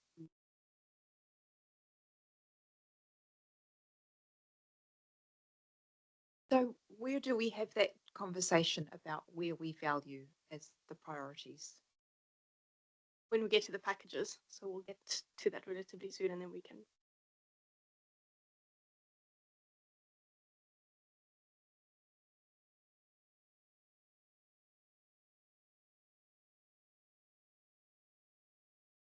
So finally, the last sort of area of where there might be some potential for improvements is concessions and fare capping. And I said put concessions and fare capping together because of the way that Waikato essentially has the youth discount scheme set up as a fare cap rather than a flat rate discount at the moment. And Waikato is unusual.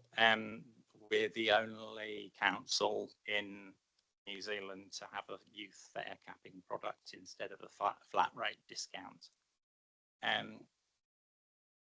said as well earlier that peak super gold discount is also inconsistent with the prevailing tariff structure outside of Waikato. And there's also discrepancy in the way that it's applied to buses and rail and mainly. So could you just outline how the difference between the conditions that we have on rail versus buses? Where are the main discrepancies? Yeah, so essentially at the moment with your Super Gold card, you can travel at any time of day on the bus network, but you can't do that on Te Huia. With what accessibility concessions, are they the same on both? They are, yeah. They are. Okay. I'm quite attracted to what I heard before, which I never actually knew about, and I don't know how that escaped my attention about concessions for arriving at the hospital, starting from. Is that what information can you share about the impact of that type? Yes, I mean, my understanding was that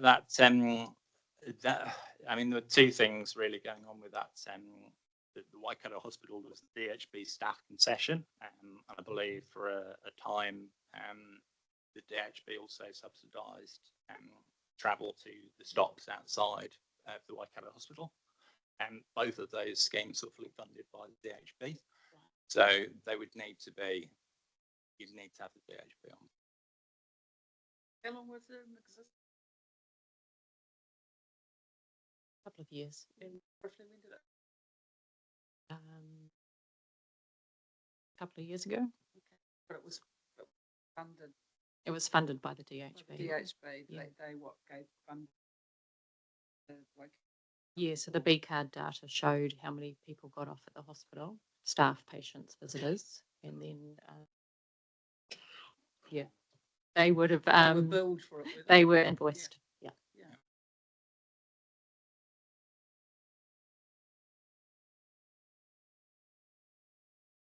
I'll just talk a bit more about fare capping versus. Sorry, Andrew. We've got two questions, Mesh and then Mayor Mike. Thank you. It might go into the fare capping. So you talked about Waikato as being unique, having a youth fare capping product instead of a flat rate discount. Do we know if that works better? So if we're the only ones that do fare capping and everybody else has a flat rate discount, do we know the impacts of, is that better for our young people? Is it worse for them? Do we have more young people travelling on it as a result of that as a policy decision? And the question is really how often those people are travelling. So the benefit of a flat rate concession is that no matter how many times a week you travel, you get that discount. Capping for youth at the moment, you have to travel at least 6.5 journeys per week. And the evidence is that only 12.6% of youth journeys are capped at the moment, which is a little lower than you would probably expect for students, etc., traveling 5 days a week. But there's a bigger question here as to where do you set the cap? That can be quite problematic, and it disadvantages. Capping tends to disadvantage particularly part-time students and people that work part-time because they're not travelling as frequently. But on the flip side, capping, the whole point of capping is to provide people with a consistent budgetable amount every week and travel. So again, it's a choice. Does it cost us the same? So we could, in terms of a budget, if we cap or whether we have a flat discount, the total cost is the same. It just depends on where we apply the subsidy. Is that correct? So with 12% of youth journeys currently being capped, it's 12%, 12.6% of revenue that you're losing through capping. If you were to switch that to a flat rate discount, the calculation would be that it would probably be a little less than the 25% flat rate discount. That would be the equivalent product that you could afford with the same amount of money, and that's because of the elasticity come into play. Back to the elasticity. So what product, capping or flat rate discount, which product would encourage more young people to take the bus to school, to work? And as part of that, maybe another related question is, what is the proportion of people who would be disadvantaged because they're part-time relative to full-time? I'm trying to weigh up what policy decision would affect the biggest group of people and get the biggest impact? Yeah, no, look, it's a really good question. And again, the answer comes back down to who are you prioritizing and what's the outcome that you're looking for. It's much easier to forecast flat rate discount than it is capping. Capping, you get free travel after a certain amount. That's quite difficult to calculate how many extra journeys that people will take as a result of capping.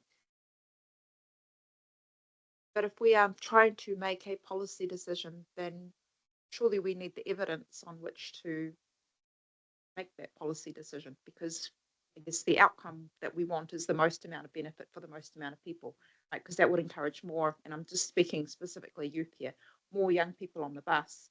So if there was data to say this choice will have this outcome and this choice will have that outcome, then then we can make a decision based on evidence rather than on ideals or aspirations. Yeah, look, there just isn't there isn't good data, and there's not a good model that helps you choose between capping and a percentage discount. It really does come down to who you prioritize. Mike. Yeah, look, just on that same discussion, look, I personally, I'm very much in favour of the flat rate discount. Far more equitable. It also ties into another discussion around, I'd like to see some specifics at some point on capacity of these bus loads, particularly out of places like Cambridge and stuff, because I suspect that's one of the places where some of these so-called peak times, which really would time the schools, the buses are going to be full. But it also gives flexibility for those groups of kids on weekends or whatever, teacher only days, holidays, to get together, not have to worry about going 6.5 times and actually getting a more affordable rate. I think patronage would actually go up. I mean, kids arriving at high school, not sure around here, but it's around 80% of kids attend 9 days a week. So you don't get kids attending 5 days out of 5 on average anyway. So yeah, so I think that flat rate discount has a lot of advantages to it. Excellent. I think we've had good direction. Yep. Next one. Okay, accessibility concession. Waikato is not alone in providing a concession product that benefits those with mobility issues. But it's not universal in New Zealand, and so the cost of accessibility concessions is picked up by the regional councils. So for those of you who don't know, accessibility concession provides free travel to residents who are defined as having an impairment, which means they're unable to drive. And they also have the option of a +1 concession. It's very well used. 8.5% of all PT journeys in Waikato accessibility card holders, and that's despite them only making up 3% of active B card holders. So they are frequent users of the bus network. Yeah, so there was quite a strong a strong steer from the WRC Transport Committee in support of the accessibility concession. So yeah, interested in your feedback on that as part of the package. Just in terms of the cost of these concessions, these are the ones that are funded by regional council, and you can see there the revenue foregone cost, which is a more conservative estimate of the cost, because it doesn't include trips that people would not have made otherwise, the result of those concessions. But broadly speaking, all those concession products together would represent about 10% cut in the average fare across Waikato. Thanks, Andy. We've just got 2 questions. So then, Mayor Mike. Mike had his light on before. I don't mind. Really an observation. I would say out of all those concession types, the one that I feel most strongly about keeping is the accessibility concession. The others are the discussion to have about, as Mike said before, about translating that into lower fares across. Yeah, that would be my observation. Thank you. Thanks, Sue. Yeah, Mike. Back up exactly what Sue said, and look at data bullet point 3. Despite only 3% of active B card holders, 8.5% of all PT journeys. So there's a very strong demand for some of our most vulnerable people. So yeah, I think we should keep that as status quo. Thank you. Mish. Thank you. A comment that to some extent supports both Sue and Mike's comments, that I can't imagine there would be anyone in the community who would begrudge supporting people to get around who can't get around by choice in their own, who can't drive. So I would support this continuing as it is. Ray. Yeah, thank you. Yeah, as Mish brought up, accessibility, not an issue. Stay as it is. Big super gold, I think that really needs to be looked at to go to an off-peak to align ourselves with the rest of Becky highlighted that we're one of the few that provide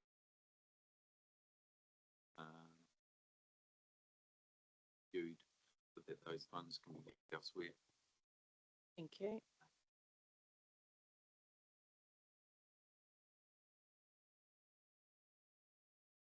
I mean, my only concern would be, for people who I'm thinking, why would they choose to go peak? And it might be around hospital appointments and things like that.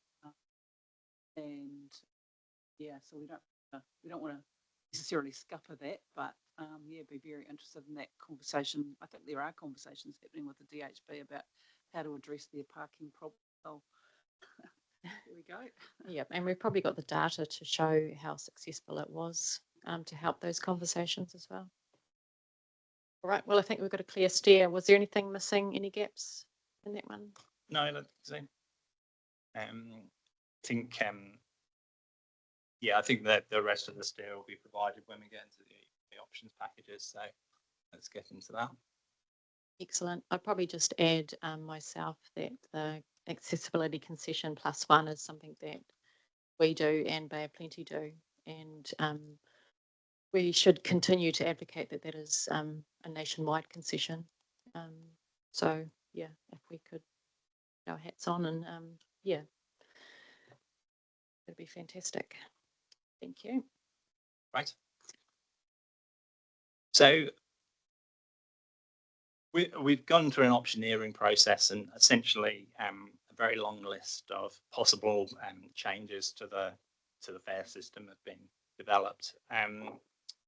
It's very difficult to provide those options in isolation. Like I say, it's a long list and it's difficult to cost. And also when it comes to putting all those options together, there's a complexity issue as well. So the purpose of providing these option packages is to help discuss the trade-offs really across a number of axes. Complexity, so you don't want a fare system that's going to be too difficult for passengers to use. It's got too many things in it. Fare levels themselves, so fare levels, a really important point in this, we're not talking today about a revenue impact. Everything that we do in terms of changing concessions or zones or all the rest of it, essentially we're talking about somebody pays for that, and that's the passenger through fare levels. And then there's the patronage impacts themselves of all changes. Today, wanting your feedback on the direction we're not necessarily wanting to come out of this with a final fare tariff or structure, but we would like to get a very strong steer from you on what go out to consultation on. Your feedback today will directly determine which areas we provide more emphasis on working up the detail next. And look, I just want to acknowledge that as we go into this, there have been some very clear steers on things like the accessibility concession. I think the aim would be to take that steer through into all of those packages. So I don't want to talk about the elements of the packages where there's consensus, only where there's differences. So hopefully that will help guide the discussion as well. So 3 kind of lenses or what emphasis, and this is where, you know, it comes back to what are we prioritizing? So an equity package, but this is really sort of talking about maintaining a higher level of equity across the transport network. And we do that typically through session products, customer emphasis package. So that's focused on something that's very easy to use, simpler, less different combinations of things, but also what are the products that customers would value, like fare capping helps them budget easier. And then there's an optimization package, which emphasizes patronage growth and primarily through price differentiation. So where the optimization package pulls through options like peak off-peak pricing, and maybe the option that we talked about in terms of an inner and urban zone, an inner and outer Hamilton urban zone. Those are all changes which help optimize revenue by targeting different markets in different ways.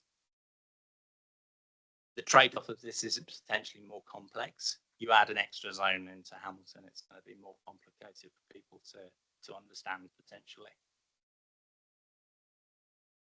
And then a reduced scope of concession products in that optimization package. I've been deliberately, I won't say controversial, but these packages are sort of more towards the extreme end of things that I'm expecting you to sort of land on. But hopefully you can see the logic and the emphasis there. So I'll talk a bit about who wins and who loses from each of these packages, but equity package, winners from that, concession users, accessibility card holders, although I mentioned that, you know, given that there's sort of broad support for the accessibility card, that wouldn't be unique to this option. Groups where certainty and protection from higher fares is a priority, possibly through fare capping. Students pay less under this option, so I've included a flat rate concession instead of a fare capping product. This product. Losers, non-concession adult passengers are paying fares for across subsidy. Very frequent users who currently benefit from fare capping option does not include fare capping. The customer emphasis package. The winners here are customers who value simpler, more predictable fares and travel frequently, so fare capping. And particularly those who benefit from fare capping are those that passengers who travel very frequently, especially commuters. Some concession groups don't receive support compared to the equity package under this option. And I mentioned earlier about part-time workers not tending to benefit from day capping, so they're definite losers from this option. Finally, an optimization package. So because of the way that this package optimizes revenue from different markets, peak off-peak pricing, those that have the flexibility to travel outside of peak times benefit from lower fares, sometimes substantially so. People who can travel flexibly benefit from this option, definitely.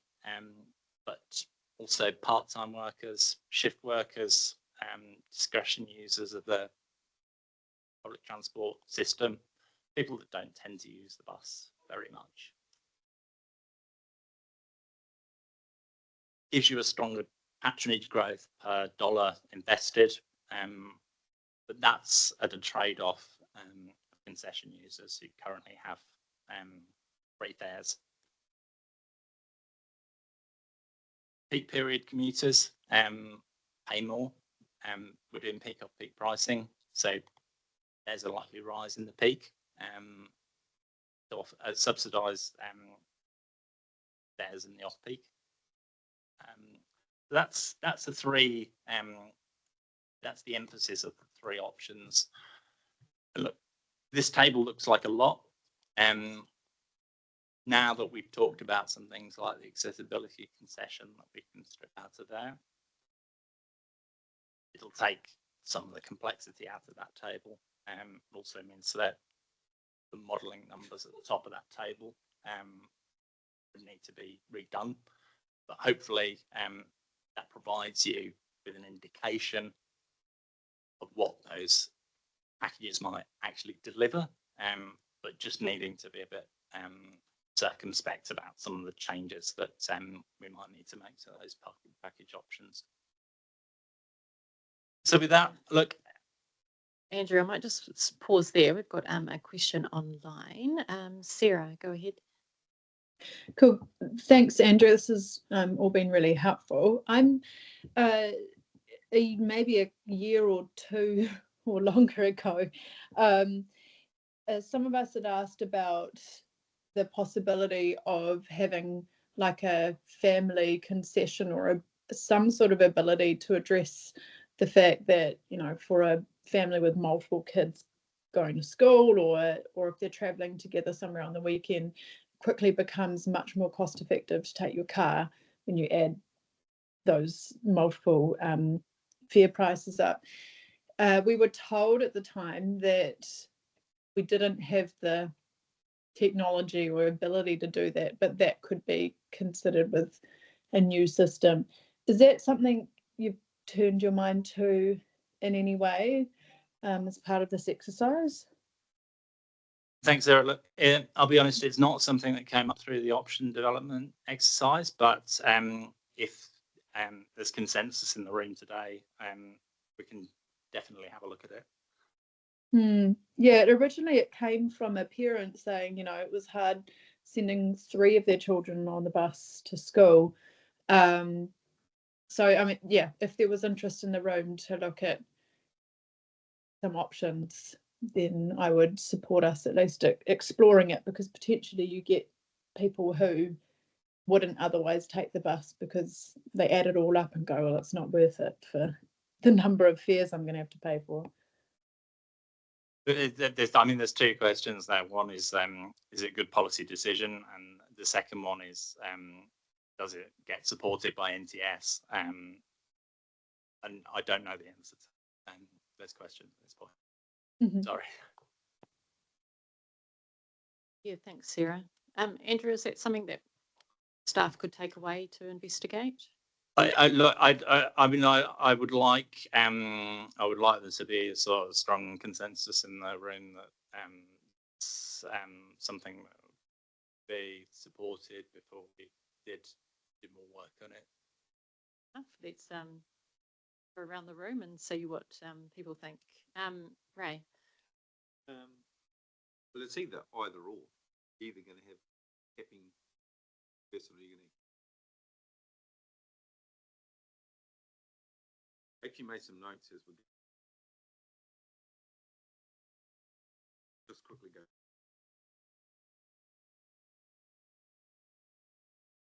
The inner and outer city zone, figure of that. Yeah, the 7, that sort of thing. Simplify the zoning so we don't end up with state fibers.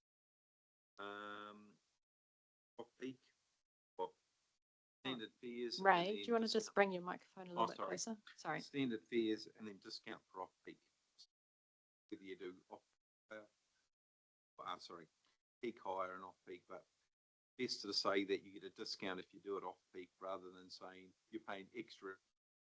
I think it's very much a question of framing. Yep. Okay. Yeah. You frame it so people a discount, but don't know. People goal to cover that off. And yeah, the other options was increasing the fare revenue, private share revenue. I think it's demonstrated that you set at 13.5, you got 15.5.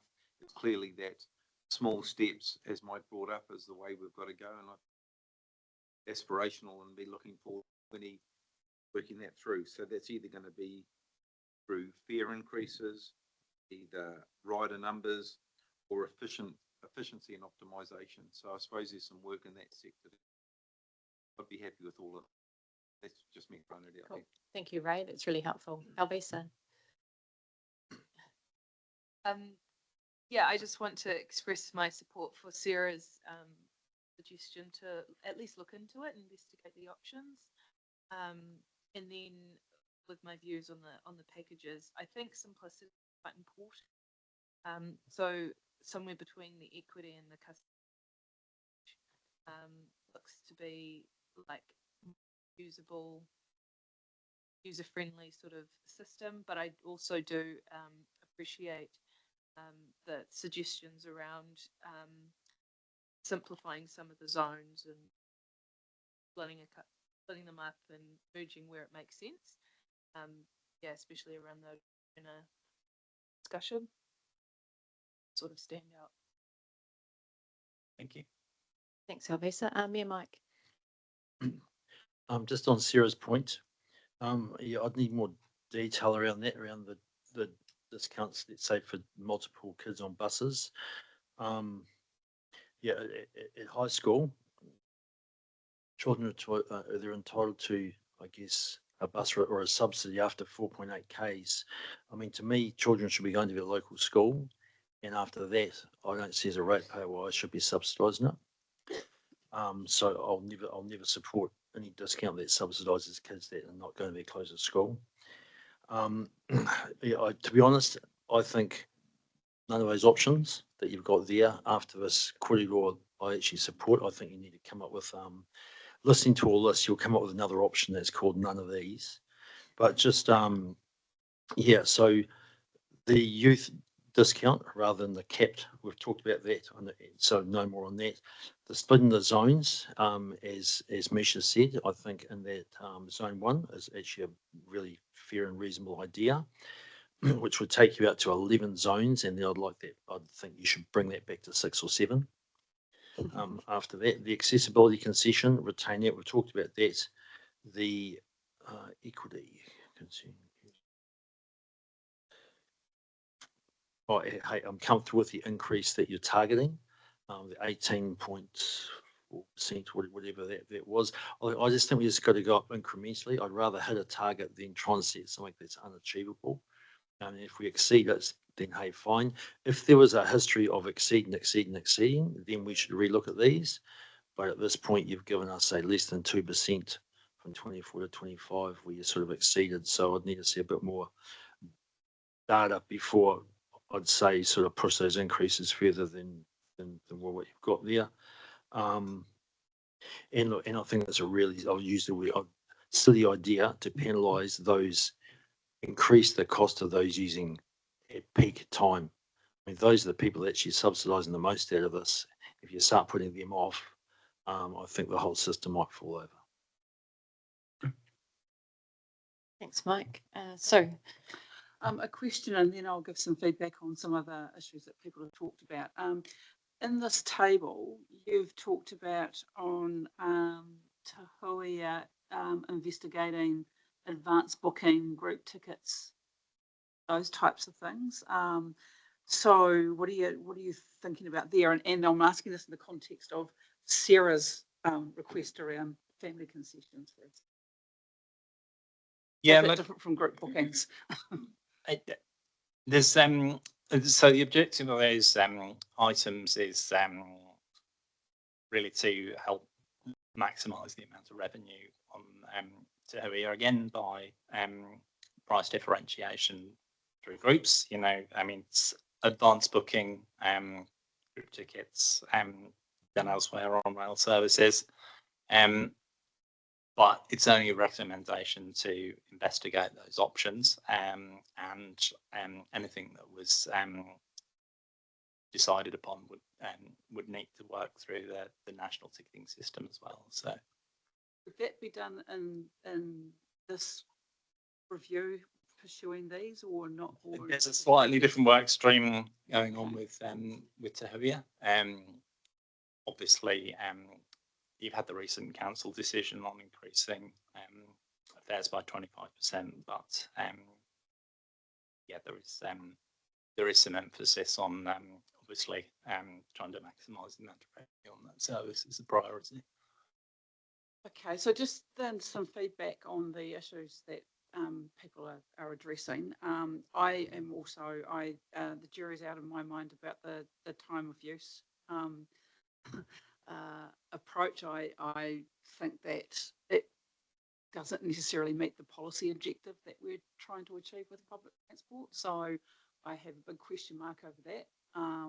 I agree with the zoning discussion, just what people have said about the zoning discussion. And just to clarify, in my mind, we're not talking about an extra zone in Hamilton. We're talking about 2 zones, but one more sizable than it currently is. Replacement of the CBD zone. Yeah. So just because I think I heard someone say 3 zones before, but I don't think that's what we've been discussing. And I think otherwise I agree with what Mike said, that I think the feedback from this workshop would come up with a 4th option, which is bringing in the best elements of the 3 programs that you've put in front of us. I think that's probably where we're sitting, and I hope we've given you enough steer to come forward with that. On the family concessions issue, I really think it is an issue that is worthwhile working some information up on. I don't think I can give my consensus to it around this table because we've got no information on it, but I think it should be information that we do get in this consideration. That's my feedback. Thank you. Cool. Thank you, Sue. Mish. Thank you. Before I go into kind of unpacking the different packages, can I zoom us out for a sec and put the question on the table for us? What is it that we're trying to achieve here? Are we trying to achieve better accessibility in terms of people, more patronage, more people on the buses? Are we trying to achieve financial sustainability? Are we trying to, what is it that we're trying to achieve here? Because I think we need to zoom out a little bit, because that will then determine what parts of the different packages. And I take Sue's point, because I was going to suggest something similar, that there wasn't one package that appreciate all the work that's gone into the package, but I like parts of package A and I like parts of package B and I like parts of package C. And so I think before we kind of get in and give a steer on the package, can we zoom out and maybe have a conversation about what it is that we're trying to achieve here? What are the priorities? Alvisa. I guess I personally come back to the objectives that are listed there, and simple, affordable, and attracts and retains customers is why I sort of sat between the first and the second option, because I feel like too much complexity may put people off if they see that there's too many different, types of fares, different ways of accessing public transport, and that's what it sort of came back to for me. But I appreciate all the discussions that have been occurring in the South Waikato. We have very limited exposure to the complexities that the cities deal with. So that's, you know, sort of the perspective that's all I've got in terms of context. So yeah, I'm just coming back to the objectives. The first objective, objective 3, provides fares and ticketing system simple, affordable, attracts and retains customers. And then the objectives after provide public transport services that are affordable to passengers and funders, and then develop and maintain partnerships that obtain best value for money in the delivery of transport solutions. So those are the 3 that have been listed there that that these packages have been, I guess, aligned most of it. Yeah, so I've been sort of basing my discussions on. Thank you. So your priorities would be, as expressed, simplicity and affordability. When you zoom out, yeah, basically. Hear what other people would Yeah, we think are. about that. Yeah, Mike. Hey, just to add to that, ultimately, can I just ask on page 32, who sets the targeted rates and and what's the accountability? So before I- the private share target rates. Yes, So those have been agreed with regional councils and NZTA. yep. So that to me has to sit, however we do this. So we've- all of we've these got an- packages deliver on that Right.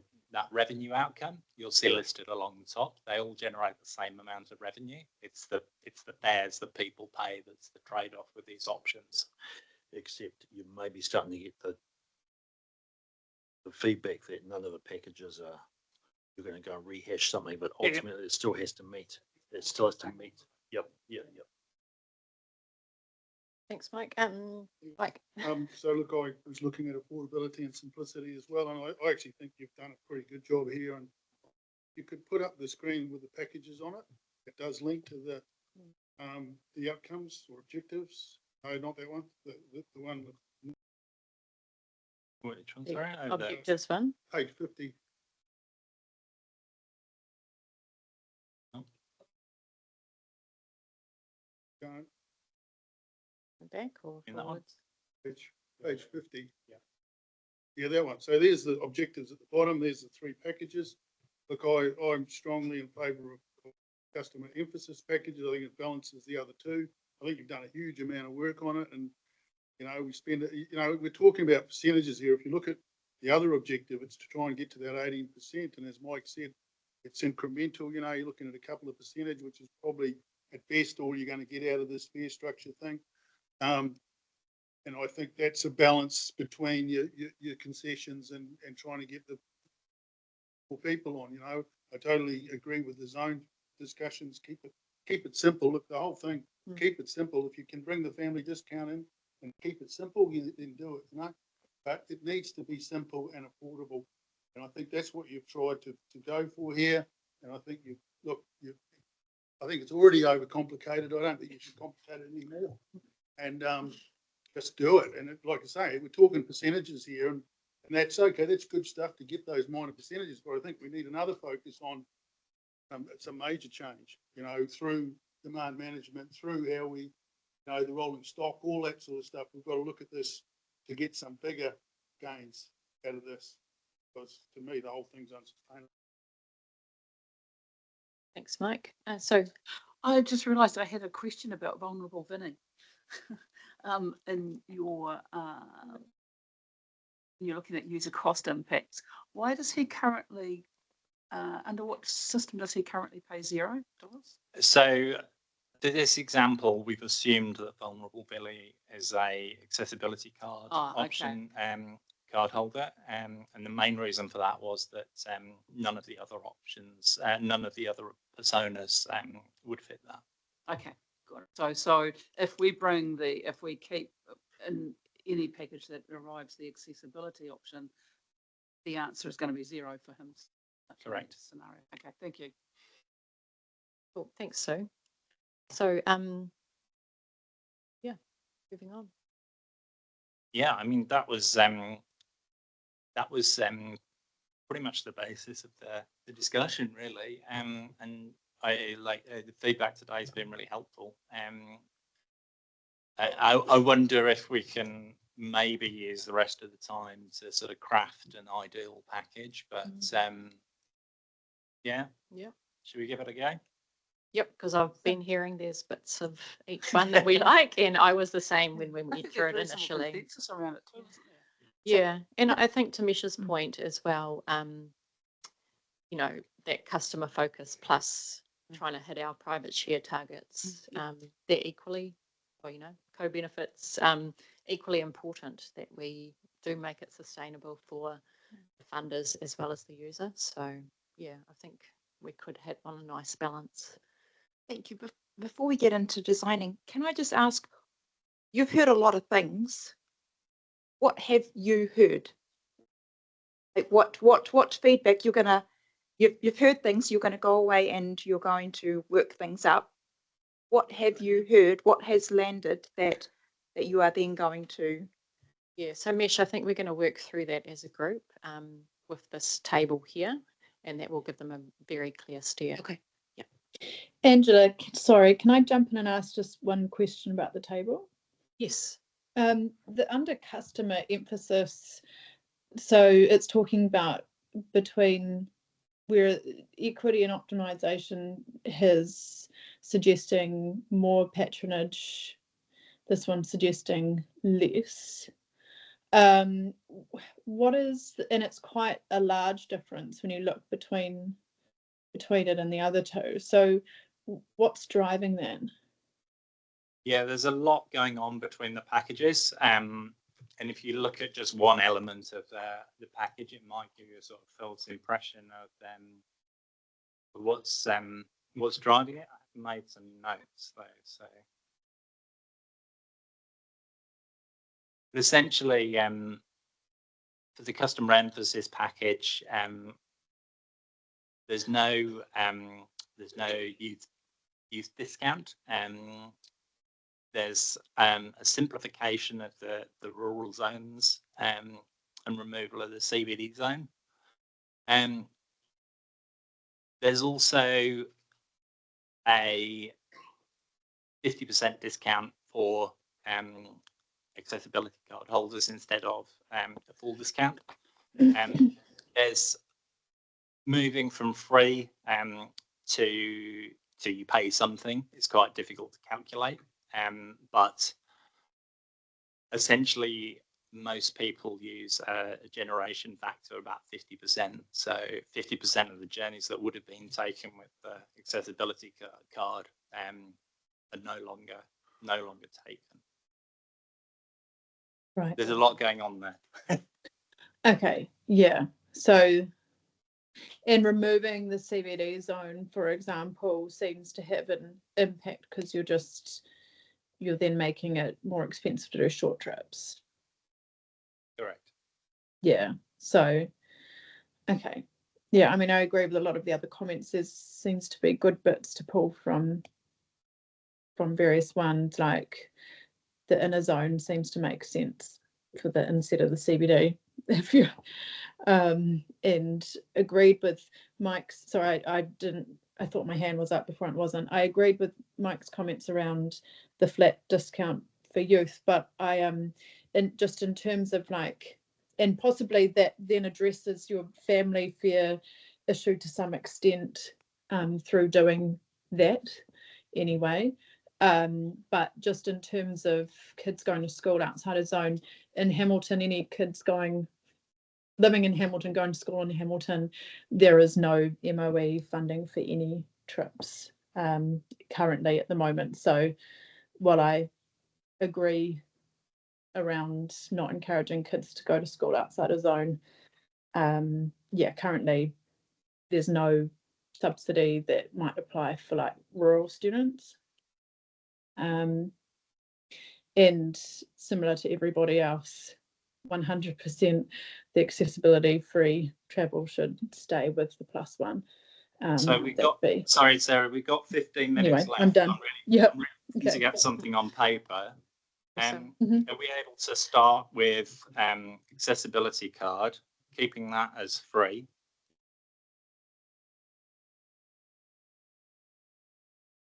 Yep, accessibility +1. Yep, strong consensus there. Now I've just got a point from Alvisa and then we'll On move that, on. on that accessibility note, do we have the representative online for today? Not today. It might be worth asking them for. We will follow up with them, yes. Carry on, Andy. Super Gold. What I've heard is most people are in favour of removing that off-peak. Removing the peak discount for Super Gold, which doesn't align with the national approach and rail. I suppose the framing on that would be to make it nationwide consistency. Yeah.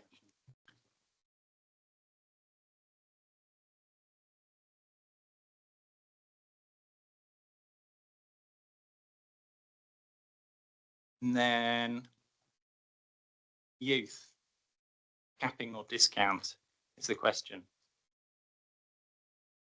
The consensus was discount. 25%. Yes. Well, I don't know. Well, I mean, isn't 25 what is a we're good doing start. trying to take the same amount of money and using it differently? So yeah, you tell us what that was, 25% is more equivalent to the amount of money that capping is currently costing than a 50%. and is that consistent with what other regions do? Other regions charge different percentage amounts, vastly different percentage amounts, from like 10% to 50%. Okay. So we're looking at charging 75%. The full fare, yeah. So it would be significantly higher.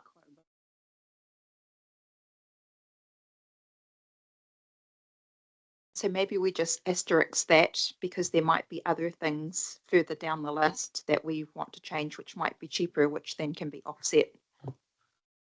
Sounds good. Adult capping. So at 9 journeys per week, it's not really doing a lot at the moment. So my suggestion would be to either make it lower capping amounts or remove it entirely.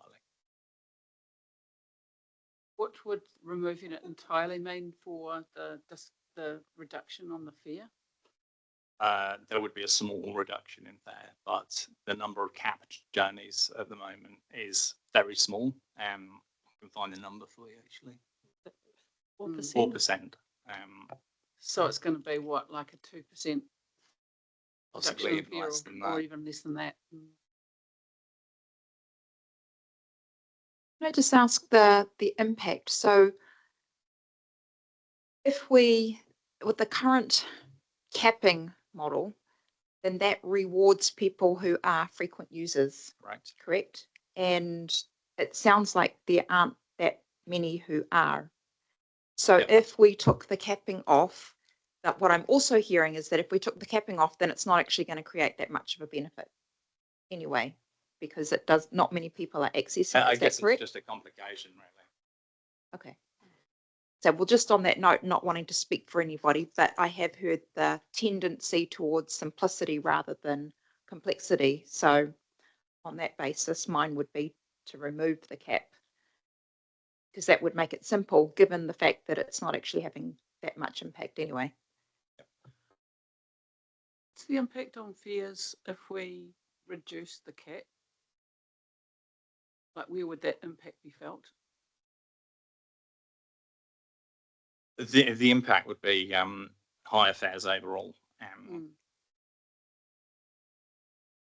I can't tell you exactly because that option, which is the customer emphasis package, which includes reducing the cap to 7.5 or 8 journeys per week, and there's some other items in there which are affecting the numbers as well. So have you got No, finished? Okay, cool. Mike? Yeah, I don't know. I'd be almost to state it's such a small amount. I mean, those people might be the ones that need it the most. 4%, still 4 out of 100. They might be the ones that it means getting to work or not. That discount.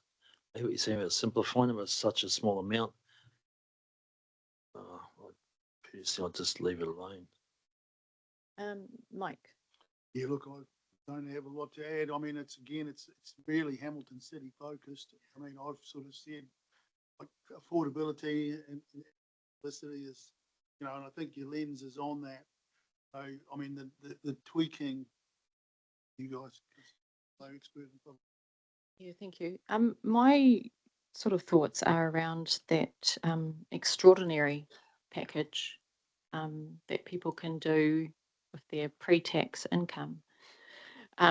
Whether we promote that for this group of users, rather than us fiddling around with fare capping, whether those people who are using it for commuting, that they apply that discount through the IRD and their HR department.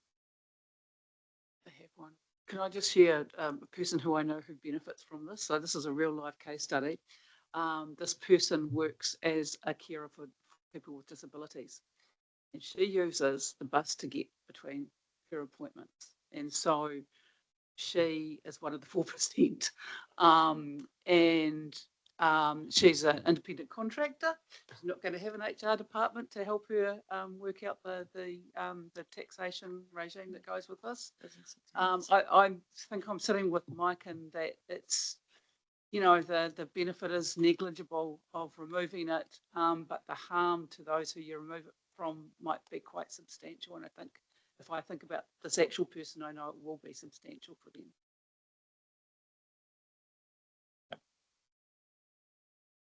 Is that consensus then to keep us at 9 journeys a I week? guess I'll explicitly say that I do support just leaving it alone. Yeah. Yeah. Cool. So we've had 3, leave it alone. Cool. Okay. And then what have we got next? So peak, off-peak pricing, I don't think people are very keen on, so you could drop that. Yep. Next. Unless there's any dissenting voices.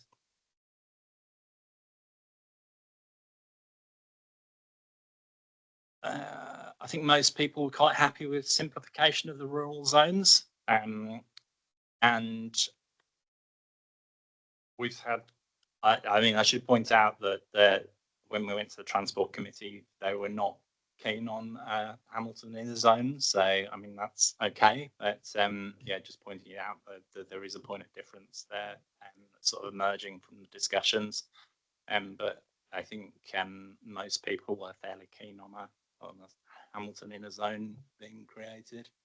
Yeah, I wonder if we wait for further feedback from Hamilton City as well to Yeah. direct on that one specifically with the 2 zones. So maybe the way I see it, you would, what I've been hearing so far, you'd expand that CBD zone a little bit wider. So basically you're saying the same thing through the recommendation, but yeah, Mesh. Thank you. So the regional council the transport committee has considered this and preferred to not zone. Can I understand some of the rationale behind that? Most of it was around, you know, we want people on buses, not in cars. So keeping it simple to remove congestion if people are then forced off the bus if they're paying more. But what has been discussed in expanding, say, the CBD zone, as Sue said, that makes a lot of sense as well. So, yeah, really keen to hear your council view through the email feedback around this one specifically, because we have open minds. We're happy to consider things.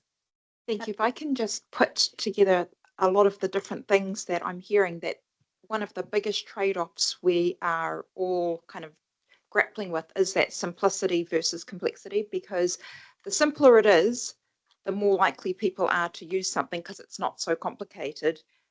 But then you trade off precision for simplicity. And so, you know, whether we're looking at capping or not, or super gold or peak and on peak, it's all, what I'm hearing is all about simplicity or not, simplicity versus complexity. That seems to be the main trade-off here, because the impact of that is, if it's simple, then more people will use it. I think, is that the assumption? Oh, it's not, well, to me, it's not just simplicity. There's a whole range of things, and price is part of it. But your story that you're taking back, an extra zone, it's actually expanding out the CBD zone. So it's actually Yeah. just as simple in terms of that. Yep, no, that's good. Hey, we just had a few comments online from Joe and Martin. Did you both want to weigh in? Feel free to put your hand up and or we can take your comments in the chat as well. So Right. 5 minutes. I will just suggest Hamilton in a zone because it might sort of help frame the conversation. So zones, typically a good way of structuring them is around natural boundaries. I have looked at a few options, and the Hamilton Ring Road seems to be a reasonable starting point, at least. I don't know if that helps. Cool. Thanks, Andy. So next, zonal fares. So we got my comments around just making some principles clear in the RPTP about pricing travel between different zones, and the principle of having a separate Tahuya fare structure, which aligns with the latest council move to increase fares by 25%.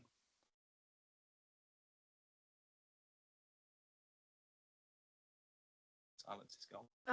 Sorry. Yeah, well, I mean, yeah, I guess there's a bit of silence because it feels like that decision's been taken been taken anyway. Like it's out of the hands of this group. I mean, if I was to be able to influence that decision, I would say that it shouldn't be separated out. But I've heard that the decision's been taken, so I'm not sure what we've been asked about here. So again, sorry, comment was that the policy is the space where we talk about these factors. The price is something separate. So currently the increase in fares for Tahuya is within the policy, but it's at a higher rate. So the conversation about whether there should be a separate policy for rail, you've said you prefer it to remain the same, is separate from a conversation about the cost of the trip, which is another discussion point. So I guess the conversation from the perspective of the train is, should the zone structure be different? Should there be all of these different other types of pricing? Those are the policy conversations. I mean, I haven't heard any information or evidence about why it should be different. So and it just feels like that this is not quite perhaps the right forum to explore that in any great detail, but we haven't explored great detail. From the perspective of this conversation, public transport is public transport, and I can't really see the rationale yet for distinguishing the zonal structure. If we could perhaps park that one for a couple of minutes, just to get on to hopefully get through on demand.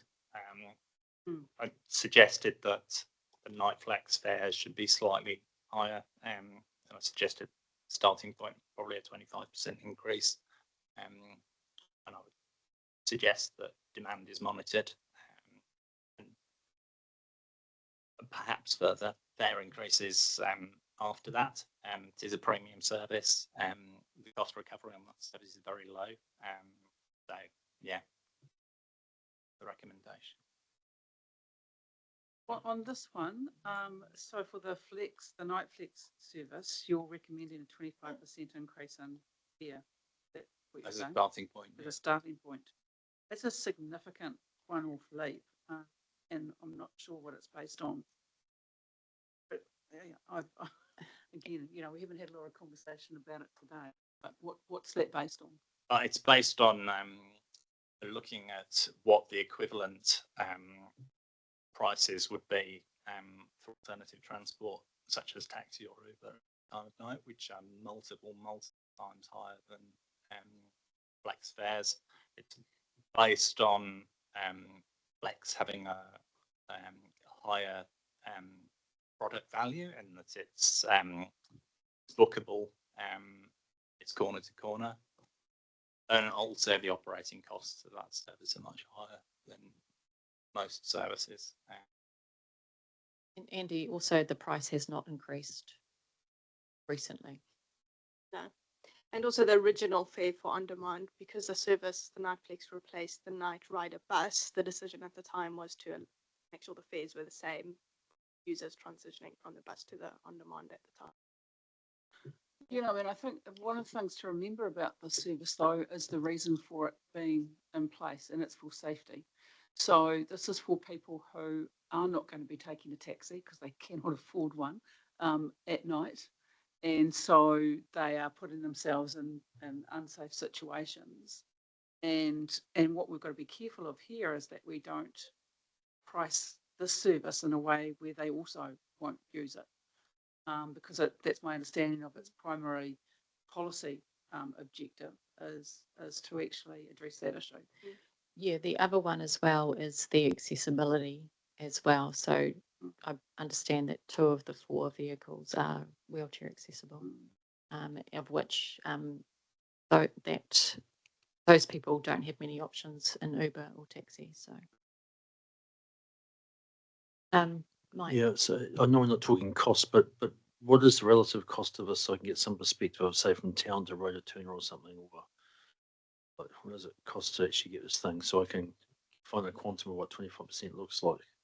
The current on the Flex, Yeah. it's $2.67. It's the same as your adult one zone fare. Oh, Yeah. right. So the starting point is 25%? Yes. Well, yeah, I'd go, sorry, Sue, I'd go higher than that. That's ridiculous. Yeah, 100%. That's ridiculous. No one's going to, yeah, no, that's, and I can see how it's subsidising this because I've seen a similar thing in Timaru, and I've done the data on 21 buses down there. And most out of 21 buses was 4 people for a similar, that was door to door admittedly. This is not quite the same, but 25%, that's a starting point, right? And I think probably I'd be keen, I'd be happy to look upwards of that.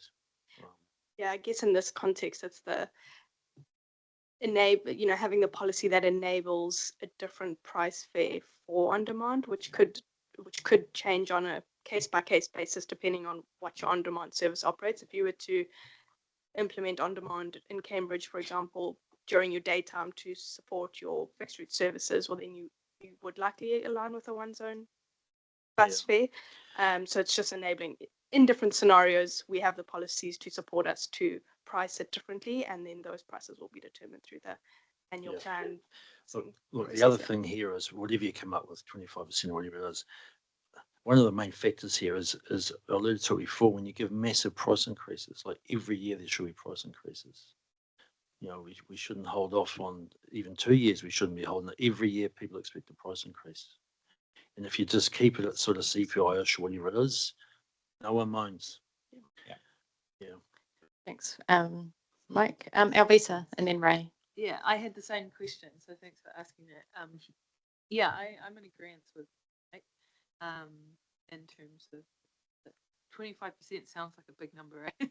But then when you put it into context, it's like, oh, okay, I could, like, yeah, I'm sure most people with that, and for that quality of service is just like incredible. So,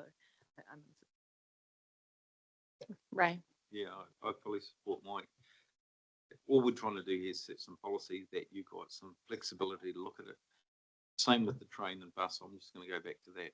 All we're doing is setting a policy that you can look at it to value it. You might actually say 1 year it's not changing, but at least now we're saying that you can look at each one independently. And I think that's important, that we have that flexibility, or the decision makers on that can have that flexibility.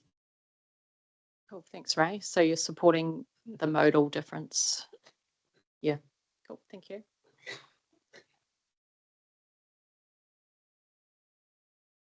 Not saying they're going to, but I'm just saying that it gives them the opportunity to look at it and value it. There could be a complete reason. The Tahuia could be full of people being using it, saying, well, we don't need to change it. So it gives them flexibility to assess it. Absolutely. And Mike, to your points as well, increasing it year on year, that's, yeah. Then you don't get these big jumps. So Yeah, if you don't increase it, you're going backwards. Costs don't come down. Wages, everything goes up. Yep, thank you. That's the end of the table. And We're you've all got good. everything you need? No, it was a really good conversation. Thank you very much. Really appreciate it. All your inputs and Excellent. comments. That was super. Thank you, Andy, for your time. Catherine, can you just walk us again through those next steps of where it will go to from here? Yes, so Andy will work on refining and confirming a package, considering this feedback as well as the other transport committee's feedback as well, most of which aligned, some didn't. So we'll need to do a bit of work to determine where should we land in either option. We will then take the proposed package to the WRC Transport Committee in August to endorse us for consultation, which we will do over September, October, to then bring the final package following consultation into your December committee meetings. Excellent, thank you. Mesh, did that answer your questions? Let me ask the question and then you can decide. So each of these packages had things that had winners and losers. Did we pick the most expensive things out of every package? No, I don't think you did. Yeah, that's good. Look, broadly, yeah, what you suggested is, I think, quite sensible revenue-wise. So, I mean, I'll have to cost it all up, but I don't think you sort of asked for the gold-plated version of anything.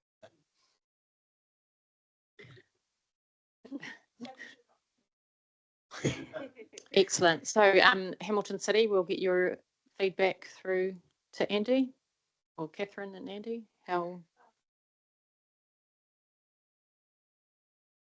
In first instance. So yeah, if it can come to Phil and Catherine. Yep.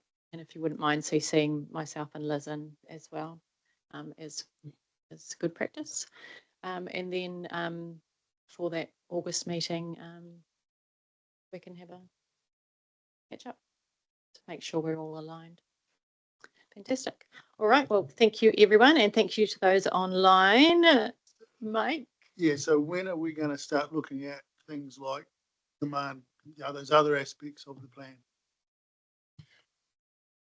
So some aspects of the plan, like community transport and total mobility and things like that, there are already streams of work which have been coming through the committees and subcommittees as those pieces of work progress.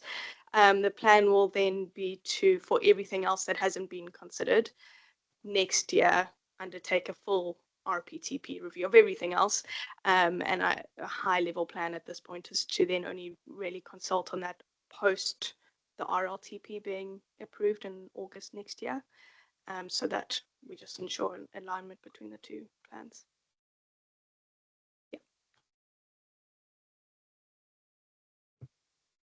Excellent. Thank you. Right, we'll close with a karakia.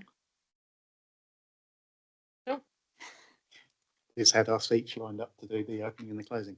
Yeah, thanks everybody from me as well. Unihia, unihia, unihia mai te uru tapanui, kia wātia, kia mama, te mako, te tinana, te hinenaro. I te arataka koe rā e rongo e whakairea aki ki ronga, kia tīna, umie, hui, tai ki. Thank you, everyone.